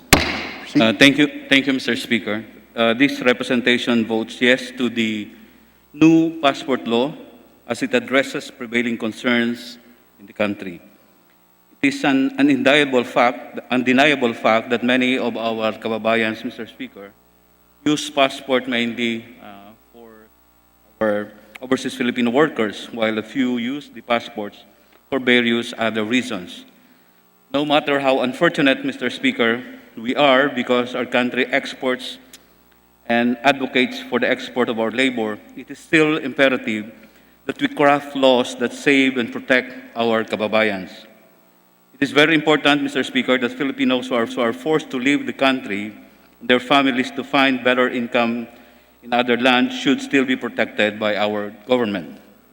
In this proposed law, the provisions that go after illegal recruiters, fixers, or abusive employers are most welcome. It is only this representation's hope that the proper implementation be done so to be able to prevent evil-minded, gain-driven persons from harming our overseas Filipino workers or overseas Filipinos. This proposed law is also commendable, Mr. Speaker, in other aspects, to wit, the privilege for our elderly people or senior citizens for discount, the privilege of our senior elderly, that they will no longer be required to appear, for example, the accommodating stateless persons, and the issuance of other travel documents for certain situations, such as when the passport is lost, revoked, or canceled. Again, Mr. Speaker, for these reasons, this representation votes yes to the new passport law. Thank you, Mr. Speaker. Thank you, distinguished gentleman. Yes, the majority floor leader.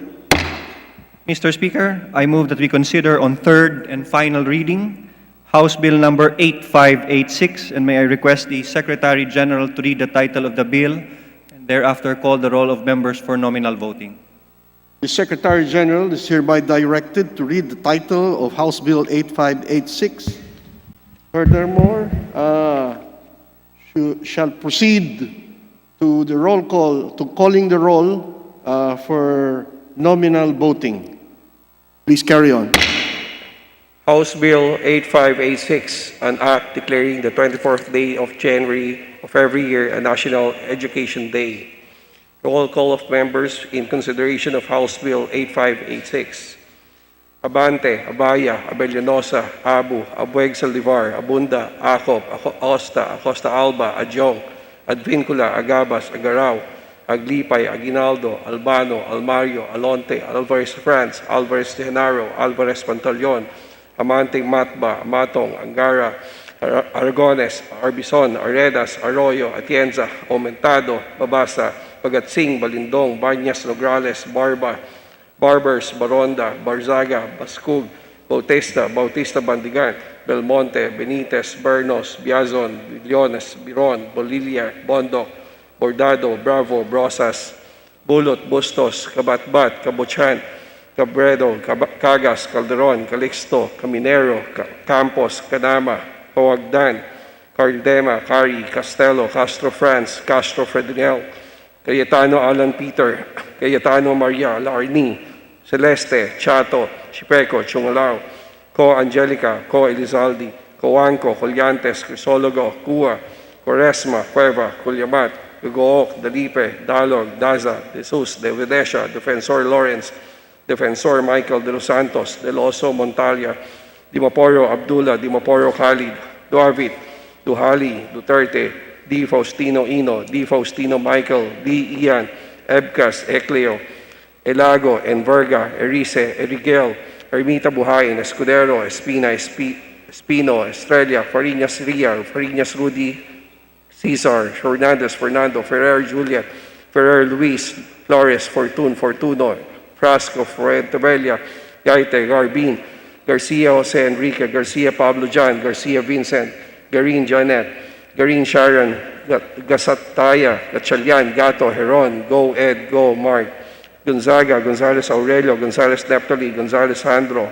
Goriseta, Guico, Gullias, Guya, Haresco, Hataman, Hernandez, Herrera D, Hofer, Halosos, Javier, Jimenez, Co, Elisa, Co, Wilton, Konghun, Labad, Axel, Laxo Noel, Lagman, Lagon, Lara, Lazatin, Liachon, Legarda, Lim, Lim Kaichong, Lopez, Loyola, Lusotan, Macapagal, Arroyo, Maceda, Madrona, Malapitan, Mangawang, Mangudadato, Marcoleta, Mariano Fernandez, Barino, Marquez, Martinez, Matba, Matugas, Mendoza, Mercado, Momo, Natividad, Daganyo, Nava, Nieto, Noel, Nograles, Jericho, Nograles Juan, Nolasco, Nunez, Malañaon, Oaminal, Olivares, Ong Jose, Ong Ronnie, Ordanes, Ortega, Juano Dizon, Pacquiao Alberto, Pacquiao Rogelio, Padiernos, Paduano, Palma, Pancho, Panotes, Peña, Pichay, Pimentel, Pineda, Plaza, Puno, Kimbo, Radaza, Ramirez Sato, Remulla, Revilla, Reyes, Rivera, Robes, Rodriguez, Roman, Romero, Romualdez Ferdinand, Romualdez Yeda, Romualdo, Romulo, Roque, Sakdalan, Sagarbaria, Sakaluran, Salcedo, Salibangon, Salo, Sanchez, Sancopan, Santos Recto, Sarmiento, Saulog, Sabeliano, Siao, Silverio, Singson, Singson Gihan, Sinsuat, Swansing Estrelita, Swansing Horacio, Suarez Aleta, Suarez David, Suntay, C. Alvarado, Taduran, Talyado, Tambunting, Tan Alisa, Tan Angelina, Tan Samir, Tan Shari, Tan Shirney, Tejada, Teves, Arnolfo, Teves Jose, Tianco, Tolentino, Torres Gomez, Tulfo, Tupas, Chutor, T. Alan, T. Diego, Umali Alfonso, Umali Maria Victoria, Unabia, Ungab, Uy Juliet, Uy Rolando, Valeriano, Valmayor, Vargas Alfonso, Velasco, Veloso, Vergara, Villa Fuerte, Villanueva de Eduardo, Villanueva Noel, Villar, Villaraza, Suarez, Villarica, Villago, Yap Eric, Yap Victor, Yu, Zamora Ronaldo, Zamora Waikurat, Zarate, Zubiri.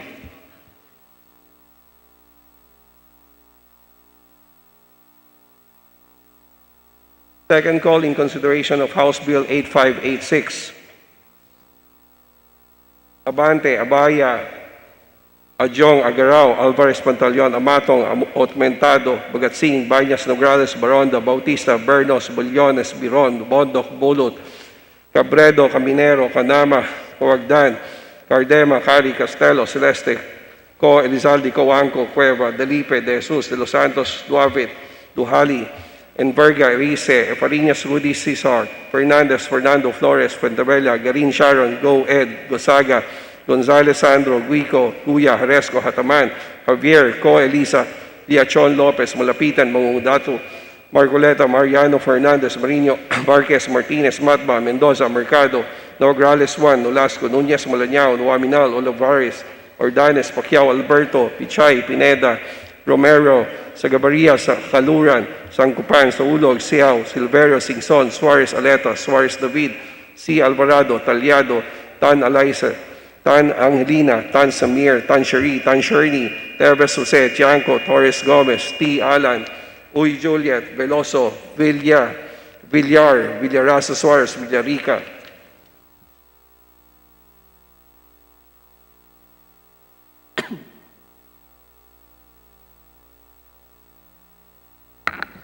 With 202 affirmative votes, 0 negative, and 0 abstention, House Bill number 8586 is hereby approved on third and final reading. Majority Floor Leader. Mr. Speaker, I move that we also consider on third and final reading House Bill number 7749. May I request the Secretary General to read the title of the bill and thereafter call the roll of members for nominal voting.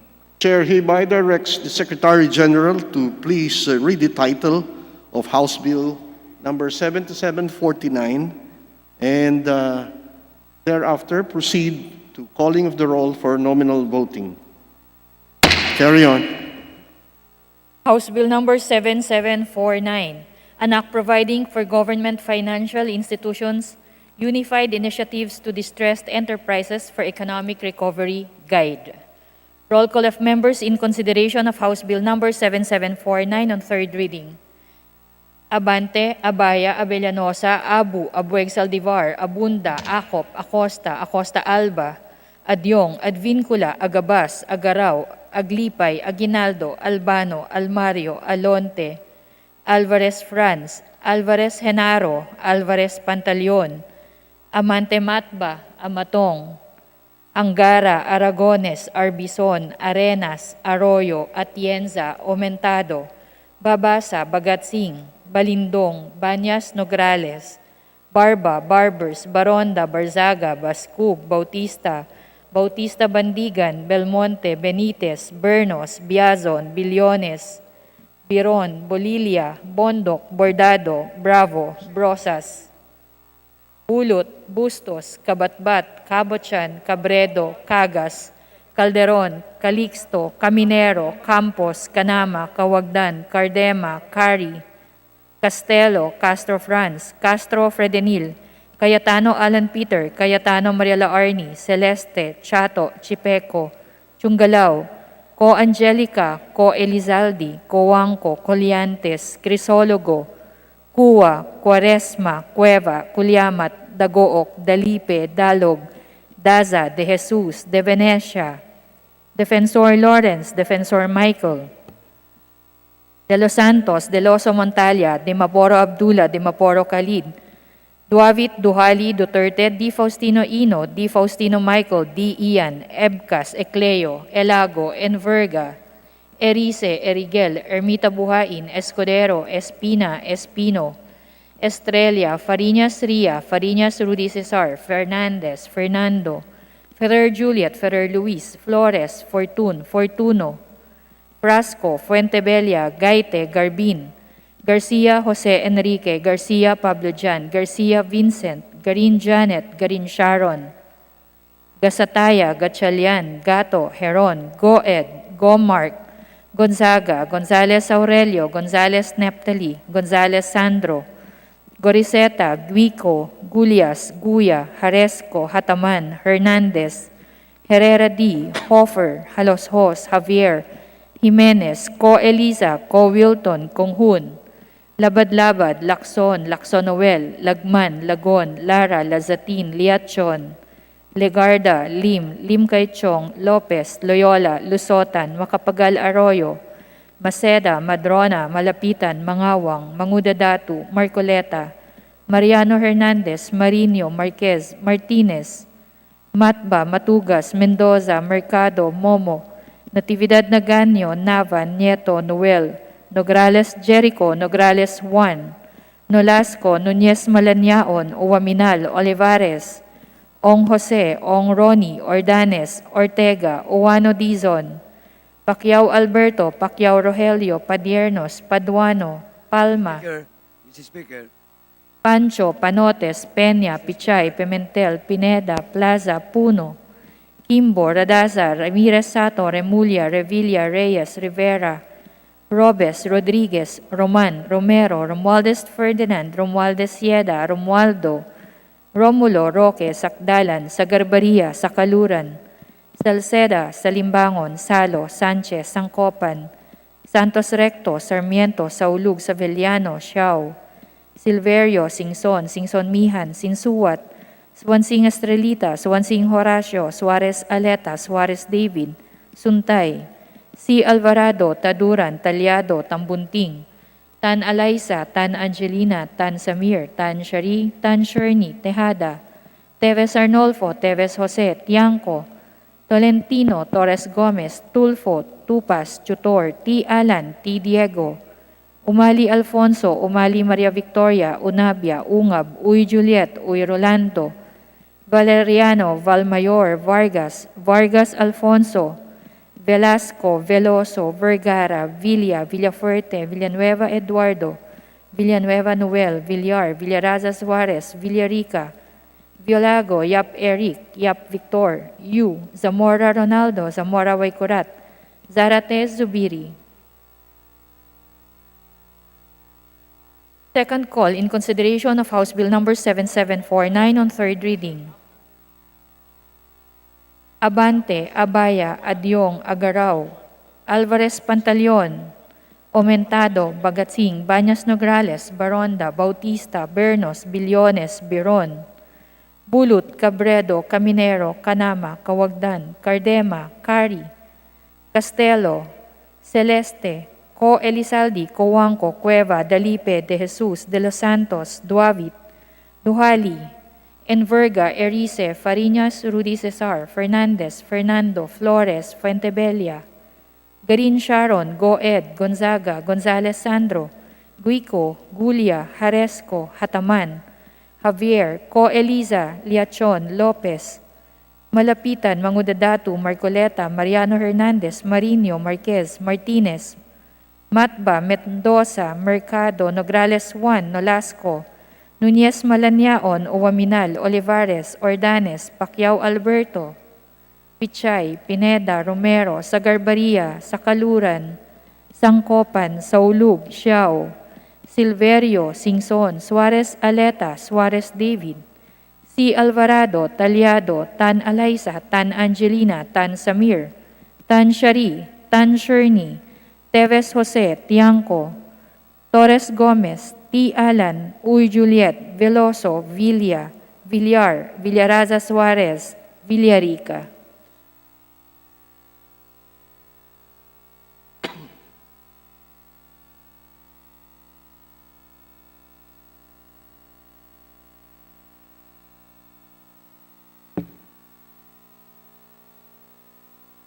with 100 affirmative votes, 16 negative votes, and 2 abstentions, House Bill number 7749 is hereby approved on third and final reading.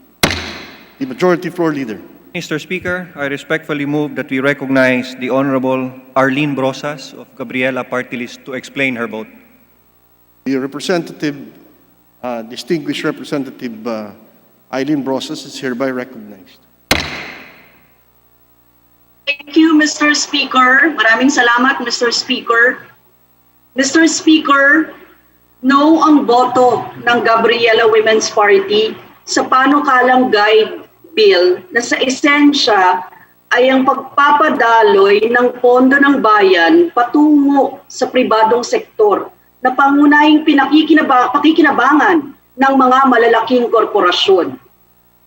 Pabalat lamang ang nakasaad na loan assistance sa micro, small at medium enterprises o MSMEs dahil ang pangunahing diin ng panukalang ito ay ang pagtatayo ng special holding company na sasaklolo sa mga strategically important companies o sa madaling salita ay mga malalaking korporasyon na in quote too big to fail. Maliit na pautang ang hatid sa mga maliliit na negosyo pero ayuda o bailout para sa mga malalaking negosyo. Padadaanin ang kapital sa Land Bank of the Philippines at Development Bank of the Philippines patungo sa mga tinatawag na investing company. Natatamasa pa ng samut-saring pribilehiyo at perks sa ilalim ng panukalang ito.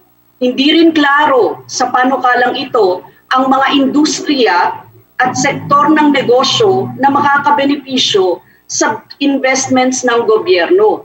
At nababahala kami na magagamit ito para konsolidahin at palakasin ang mga kroni ng rehimeng Duterte. Sa harap ng pinakamasahol na krisis na kinakaharap natin ngayon, na pangunahing nagpapahirap sa ordinaryong Pilipino, bakit natin popondohan pa ang dagdag na puhunan sa mga malalaking korporasyon gayong higit na kailangan ang dagdag na ayuda sa mga manggagawa at mamamayan. For these reasons, no ang boto ng kinatawang ito sa guide bill. Maraming salamat, Mr. Speaker. Maraming salamat din po sa inyo. Inang kinatawan ng Gabriela Party List. The Majority Floor Leader. Mr. Speaker, I move that we also recognize the Honorable Femia Colyamat of Bayan Muna Party List to explain her vote. The distinguished lady from Bayan Party List is hereby recognized. Maraming salamat, Mr. Chair. No ang boto ng representasyon ito sa House Bill number 779. Naniniwala ang representasyon ito na ang pagbubuo ng isang special holding company para sa pagsalba sa mga strategically important companies ay mauuwi sa paggamit ng pera ng taong bayan para sa bailout o pagsasalba ng malalaking korporasyon sa tabing ng loan assistance o assistance program sa mga MSME. Dahil dito, no ang boto ng tinatawang ito. Maraming salamat, Mr. Chair. Maraming salamat din po sa inyo, representante ng Bayan Muna Party List. Majority Floor Leader. Mr. Speaker, I move that we recognize the Honorable Sarah Jane Ilago of Kabataan Party List to explain her vote. The Honorable Representative of Kabataan Party List is hereby recognized. Proceed. Next. Thank you, Mr. Speaker. House Bill number 7749 provides for the creation of a special holding company to rehabilitate the strategically important industries following the historic dip in the Philippine economy and joblessness amid the pandemic and following the onslaught of extreme weather events in the past months.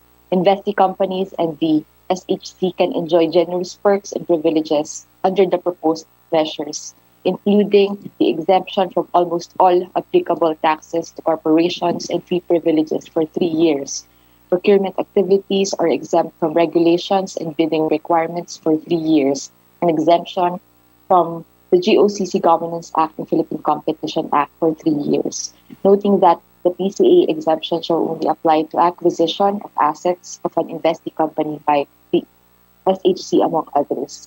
The parameters for the selection of these SICs to be supported with the rehabilitation are unclear, Mr. Speaker. This will still be subject to final interpretations in the implementing rules and regulations, so the parameters set that can be exploited to favor primarily the crony businesses, which could also benefit from government takeovers and eventual sellouts of enterprises that are currently in the red.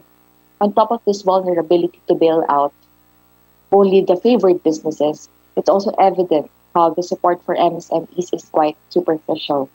No real preferential guarantee for MSMEs over the bigger chunk of the capital infusion for the SICs.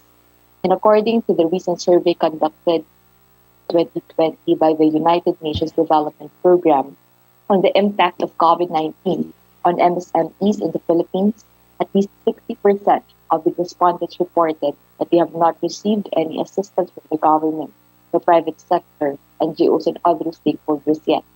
Instead of passing laws such as this and create that could lopsidedly benefit only the big and favored crony businesses, there must be a guaranteed higher assistance for MSMEs, which are calling now for more responsive monetary and fiscal policies to support their enterprises and, in effect, contribute to the overall recovery of our economy.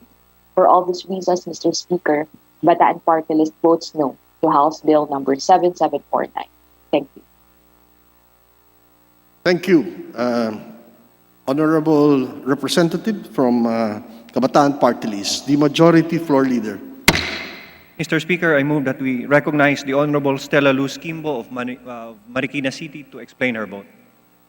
Before we recognize the distinguished lady from Quezon City, due to audio difficulties, the Chair would like to reiterate that for House Bill number 7749, there were 185 affirmative votes, 16 negative, and 2 abstentions. The Secretary General will please take note. The distinguished gentle lady from Quezon City is hereby recognized. Mr. Speaker, I vote against House Bill number 7749. The guide bill exempts the acquisition of assets of an investee company by the special holding company from the provisions of the Philippine Competition Act for 3 years.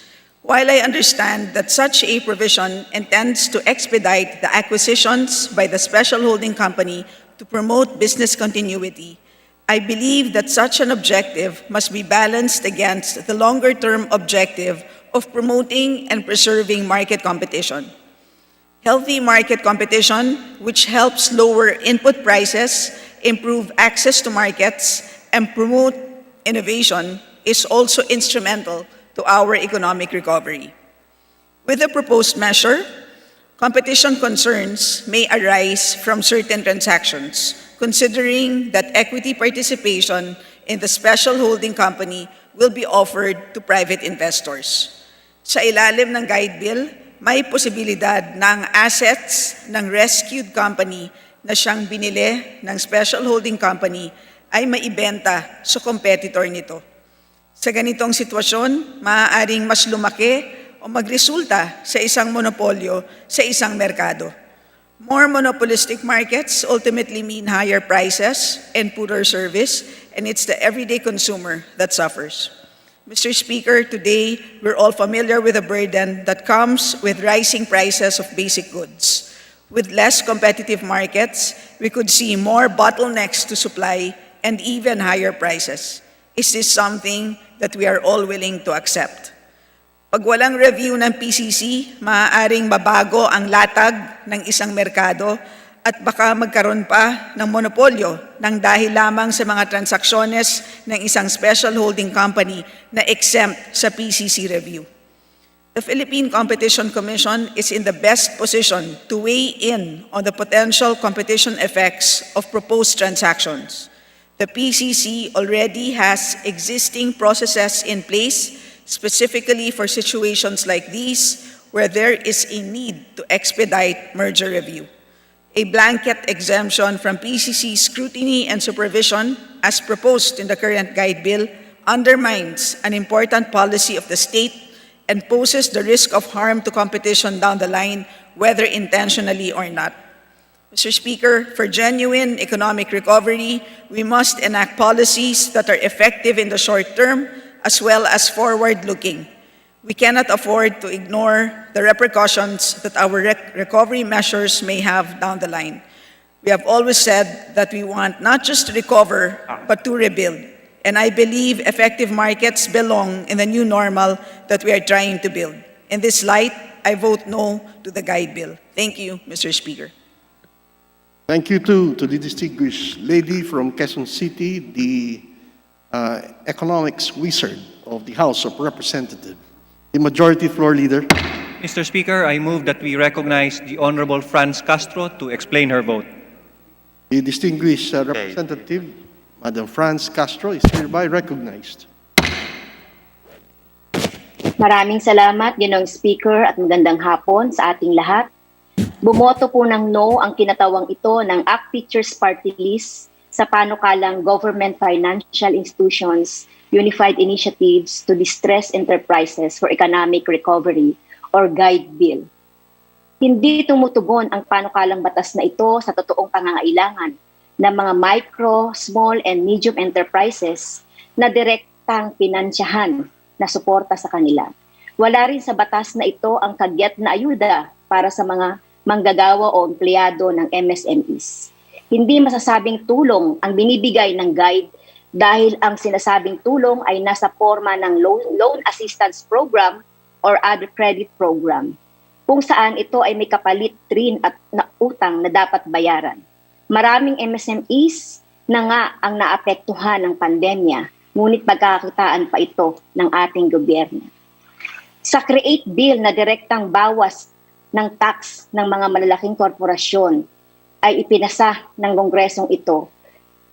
Ito ay may dagdag na kita, samantalang dito sa guide bill, hindi ayuda kundi utang.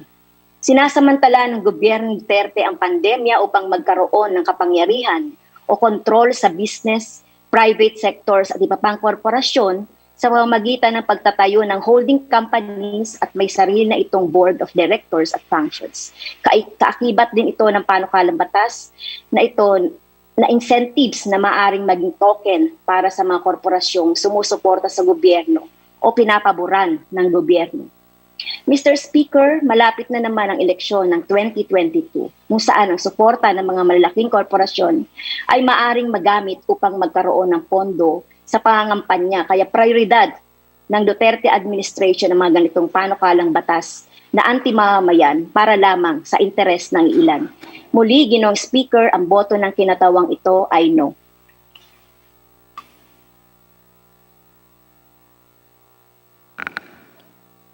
Thank you.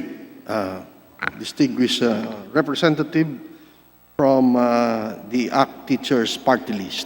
The Majority Floor Leader. Mr. Speaker, I move that we also recognize the Honorable Ferdinand Gaite to explain his vote. The distinguished Ferdinand Gaite is hereby recognized. Salamat po, Mr. Speaker, at sa ating mga kasamahan sa Kongreso. Isang magandang hapon. Mr. Speaker, isang taon, halos mula nung pumutok ang pandemya, hindi pa rin sapat ang ayuda na nabigay ng pamahalaan sa mamamayang Pilipino. Sa kabilang banda, halos wala o kakarampot lang din ang nakukuhang subsidyo ng MSMEs mula sa gobyerno, ayon mismo sa Philippine Chamber of Commerce and Industry. Subsidyo na kadalasan ay sa forma lang ng loans na kailangan din na nilang bayaran kalaunan. Hindi magkabaga ang dalawang issue na ito dahil sa kabuuang balangkas ng mga bagay, kailangan lahat ng tulong mula sa gobyerno. Sa paglikha natin ng mga batas, inaasahan ng kinatawang ito na malinaw saan patungo ang mga ganitong klaseng suporta. Sa kaso ng Guide Bill o House Bill 7749, hindi po natin ito makita. Una, hindi malinaw sa panukalang batas kung magkano ang nakalaan para sa MSMEs na sadyang mas nangangailangan kaysa mas malalaking kumpanya na sa timbangan ng lakas ay tunay na mas nakalalamang.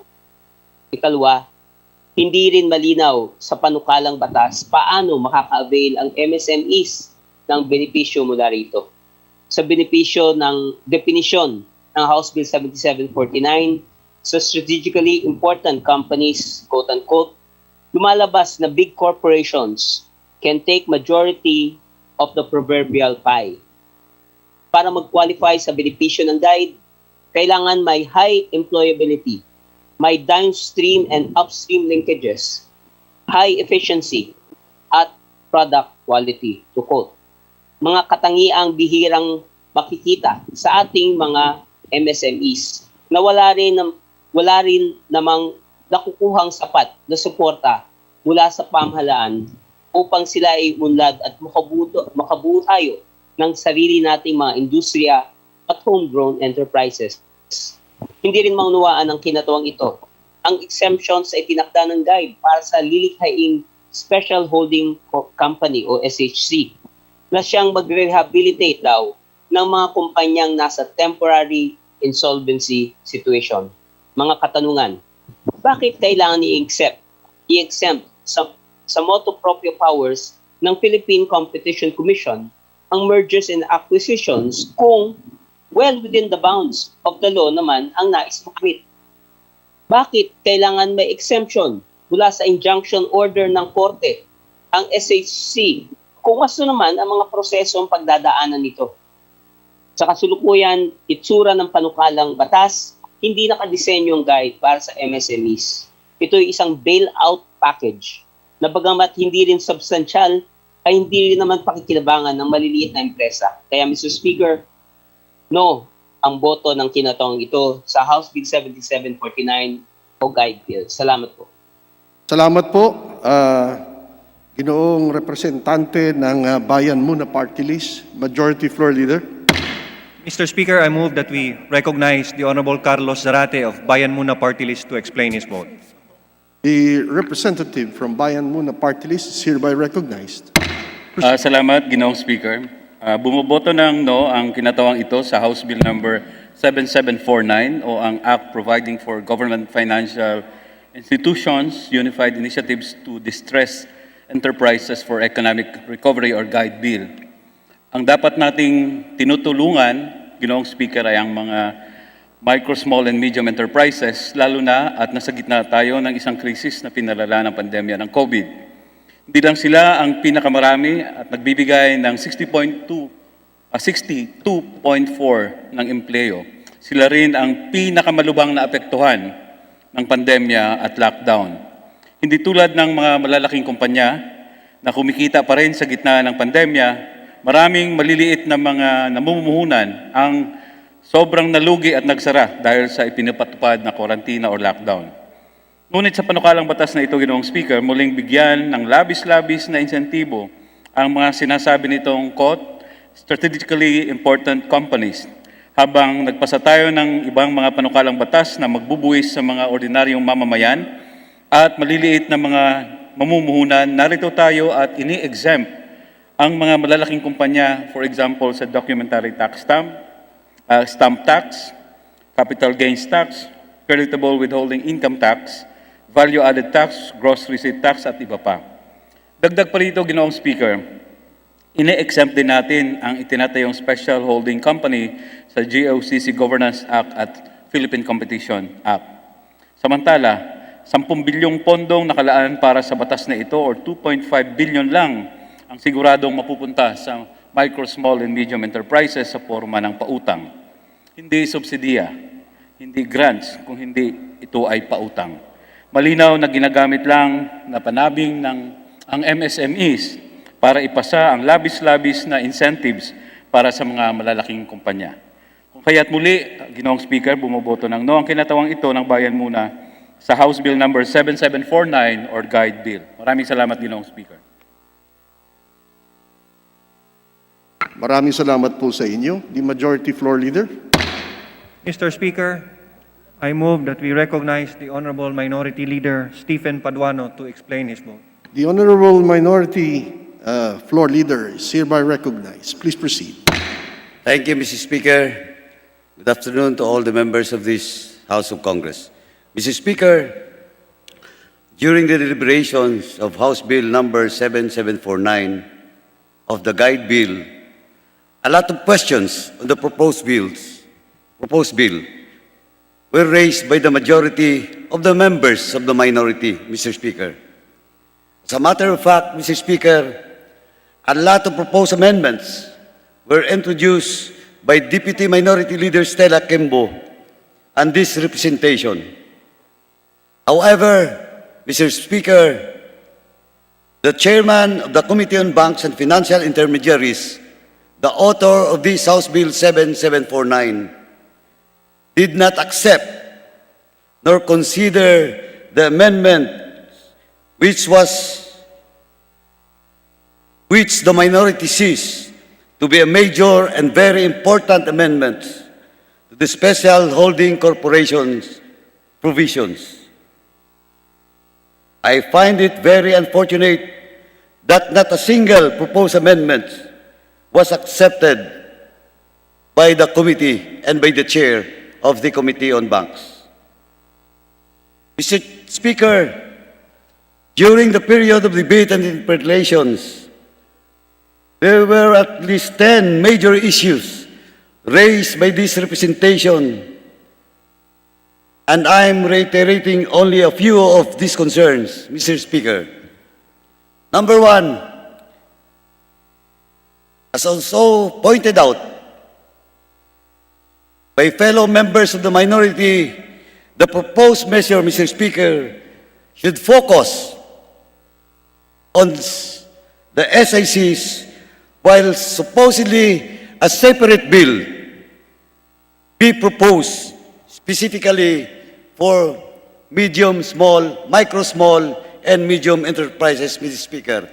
Nothing in this bill, Mr. Speaker, that states to specifically support the MSMEs. That is why, sabi ko nga, itong bill na ito, itong paglagay sa Chapter 2 with regards to MSMEs, ay pabango lamang sa bill na ito, Mr. Speaker.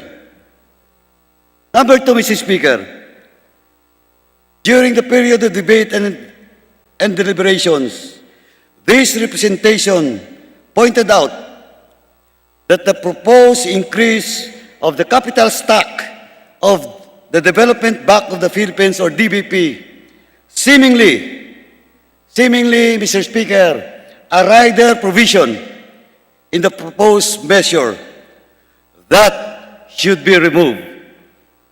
And Mr. Speaker, just last week, a proposed measure in this House of Congress was proposed by no other than the author of this bill, the chairman of the Committee on Banks, Honorable Congressman Juni Qua, proposed a bill to amend the charter of the DBP, Mr. Speaker.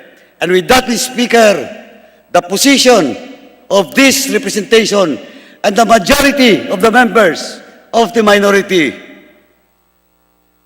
was validated correct, Mr. Speaker, that indeed the provision to increase the capital stock of DBP is a rider provision in the said bill, Mr. Speaker. Number three, Mr. Speaker, the proposed appropriation of 10 billion, I am very much sure, Mr. Speaker, will hardly make a dent in our economic recovery program, most especially that we are envisioning to aid the liquidity problems of the SICs. Number four, Mr. Speaker, again, I would just like to reiterate during my manifestations, Mr. Speaker, that Section 13, Paragraph H, which refers to exit mechanisms, should not be put in this bill, Mr. Speaker. What is the relevance of the exit mechanism if an investment becomes profitable? And why it should be mandatory, Mr. Speaker? Number 5, Mr. Speaker, the Section 16 of the proposed bill states that the special holding corporations will not be covered by the power of GCG. In lieu of GCG, no safeguard is in place, Mr. Speaker. And again, Mr. Speaker, that was pointed out by the explanation of votes of almost all the members of the minority. Mr. Speaker, these are just some of the amendments this representation wished supposedly to introduce to House Bill 7749. However, since we are now tackling this bill on third reading, hence, Mr. Speaker, my vote is no. And lastly, Mr. Speaker, gusto ko lang ipaabot ang taus-pusong pasasalamat sa mga kasapi ng minoriya dito sa House of Representatives, especially to the majority of the members that voted no against this very unpopular bill. Maraming salamat po, Mr. Speaker. Thank you, distinguished minority floor leader. The majority floor leader. Mr. Speaker, I move that we consider House Bill number 8632 under Committee Report number 737. May I request that the Secretary General be directed to read the title of the measure. So move, Mr. Speaker. Secretary General, will please proceed. House Bill number 8632, an act granting Philippine citizenship to Kakuangi Frank Williams Kawami. Mr. Speaker, the parliamentary status of the bill is that we're in the period of sponsorship and debate. And with that, to sponsor the bill, I move that we recognize the Honorable Deputy Speaker, Robbie Puno. Is there any objection? There being none, motion is approved. Good afternoon, Mr. Speaker. Good afternoon, my dear colleagues. Mr. Speaker, I move that the explanatory note be adopted as the sponsorship speech in support of House Bill 8632 in substitution of House Bill 5951 as contained in Committee Report 737. I so move, Mr. Speaker, and I join the Majority Leader to join me in my motion. Mr. Speaker, we join the author and move that the explanatory note of the bill be made as a sponsorship speech.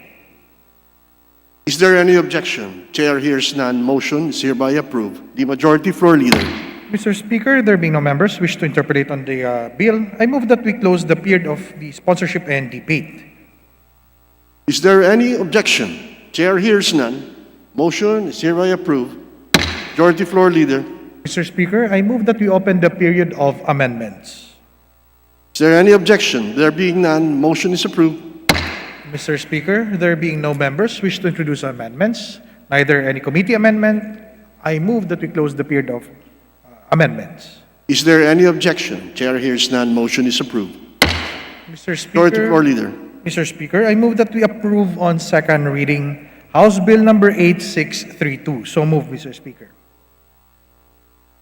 There's a motion to approve on second reading House Bill number 8632. Those who are in favor, say aye. Those who are against, say nay. The ayes have it. House Bill number 8632 is hereby approved on second reading. Majority floor leader. Thank you, Mr. Speaker. Mr. Speaker, I move to nominate and elect as Vice Chairperson of the Committee on Health, the Honorable Ciriaco B. Gato Jr., Vice, the Honorable Dalia A. Loyola. So moved, Mr. Speaker. Is there any objection? Chair hears none. Motion is hereby approved. Mr. Speaker, I move to nominate and elect as member of the Committee on Youth and Sports Development the Honorable Ann K. Hofer. Is there any objection? Chair hears none. Motion is approved. Majority Floor Leader. Mr. Speaker, I move to nominate and elect as members of the Committee on Housing and Urban Development the Honorable Lawrence Defensor and the Honorable Michael Goricheta. Is there any objection? Chair hears none. Motion is approved. Lastly, Mr. Speaker, I move to nominate and elect as members of the Special Committee on East ASEAN Growth Area the Honorable Cyril Beng Abueg Zaldivar and the Honorable Adriano Ebcas. So moved, Mr. Speaker. Is there any objection? There being none, motion is approved. Mr. Speaker, I move that we suspend session until February 10, tomorrow, Wednesday, at 3 o'clock in the afternoon. So moved, Mr. Speaker. Motion is hereby, session is hereby suspended until 3 o'clock tomorrow afternoon, February 10.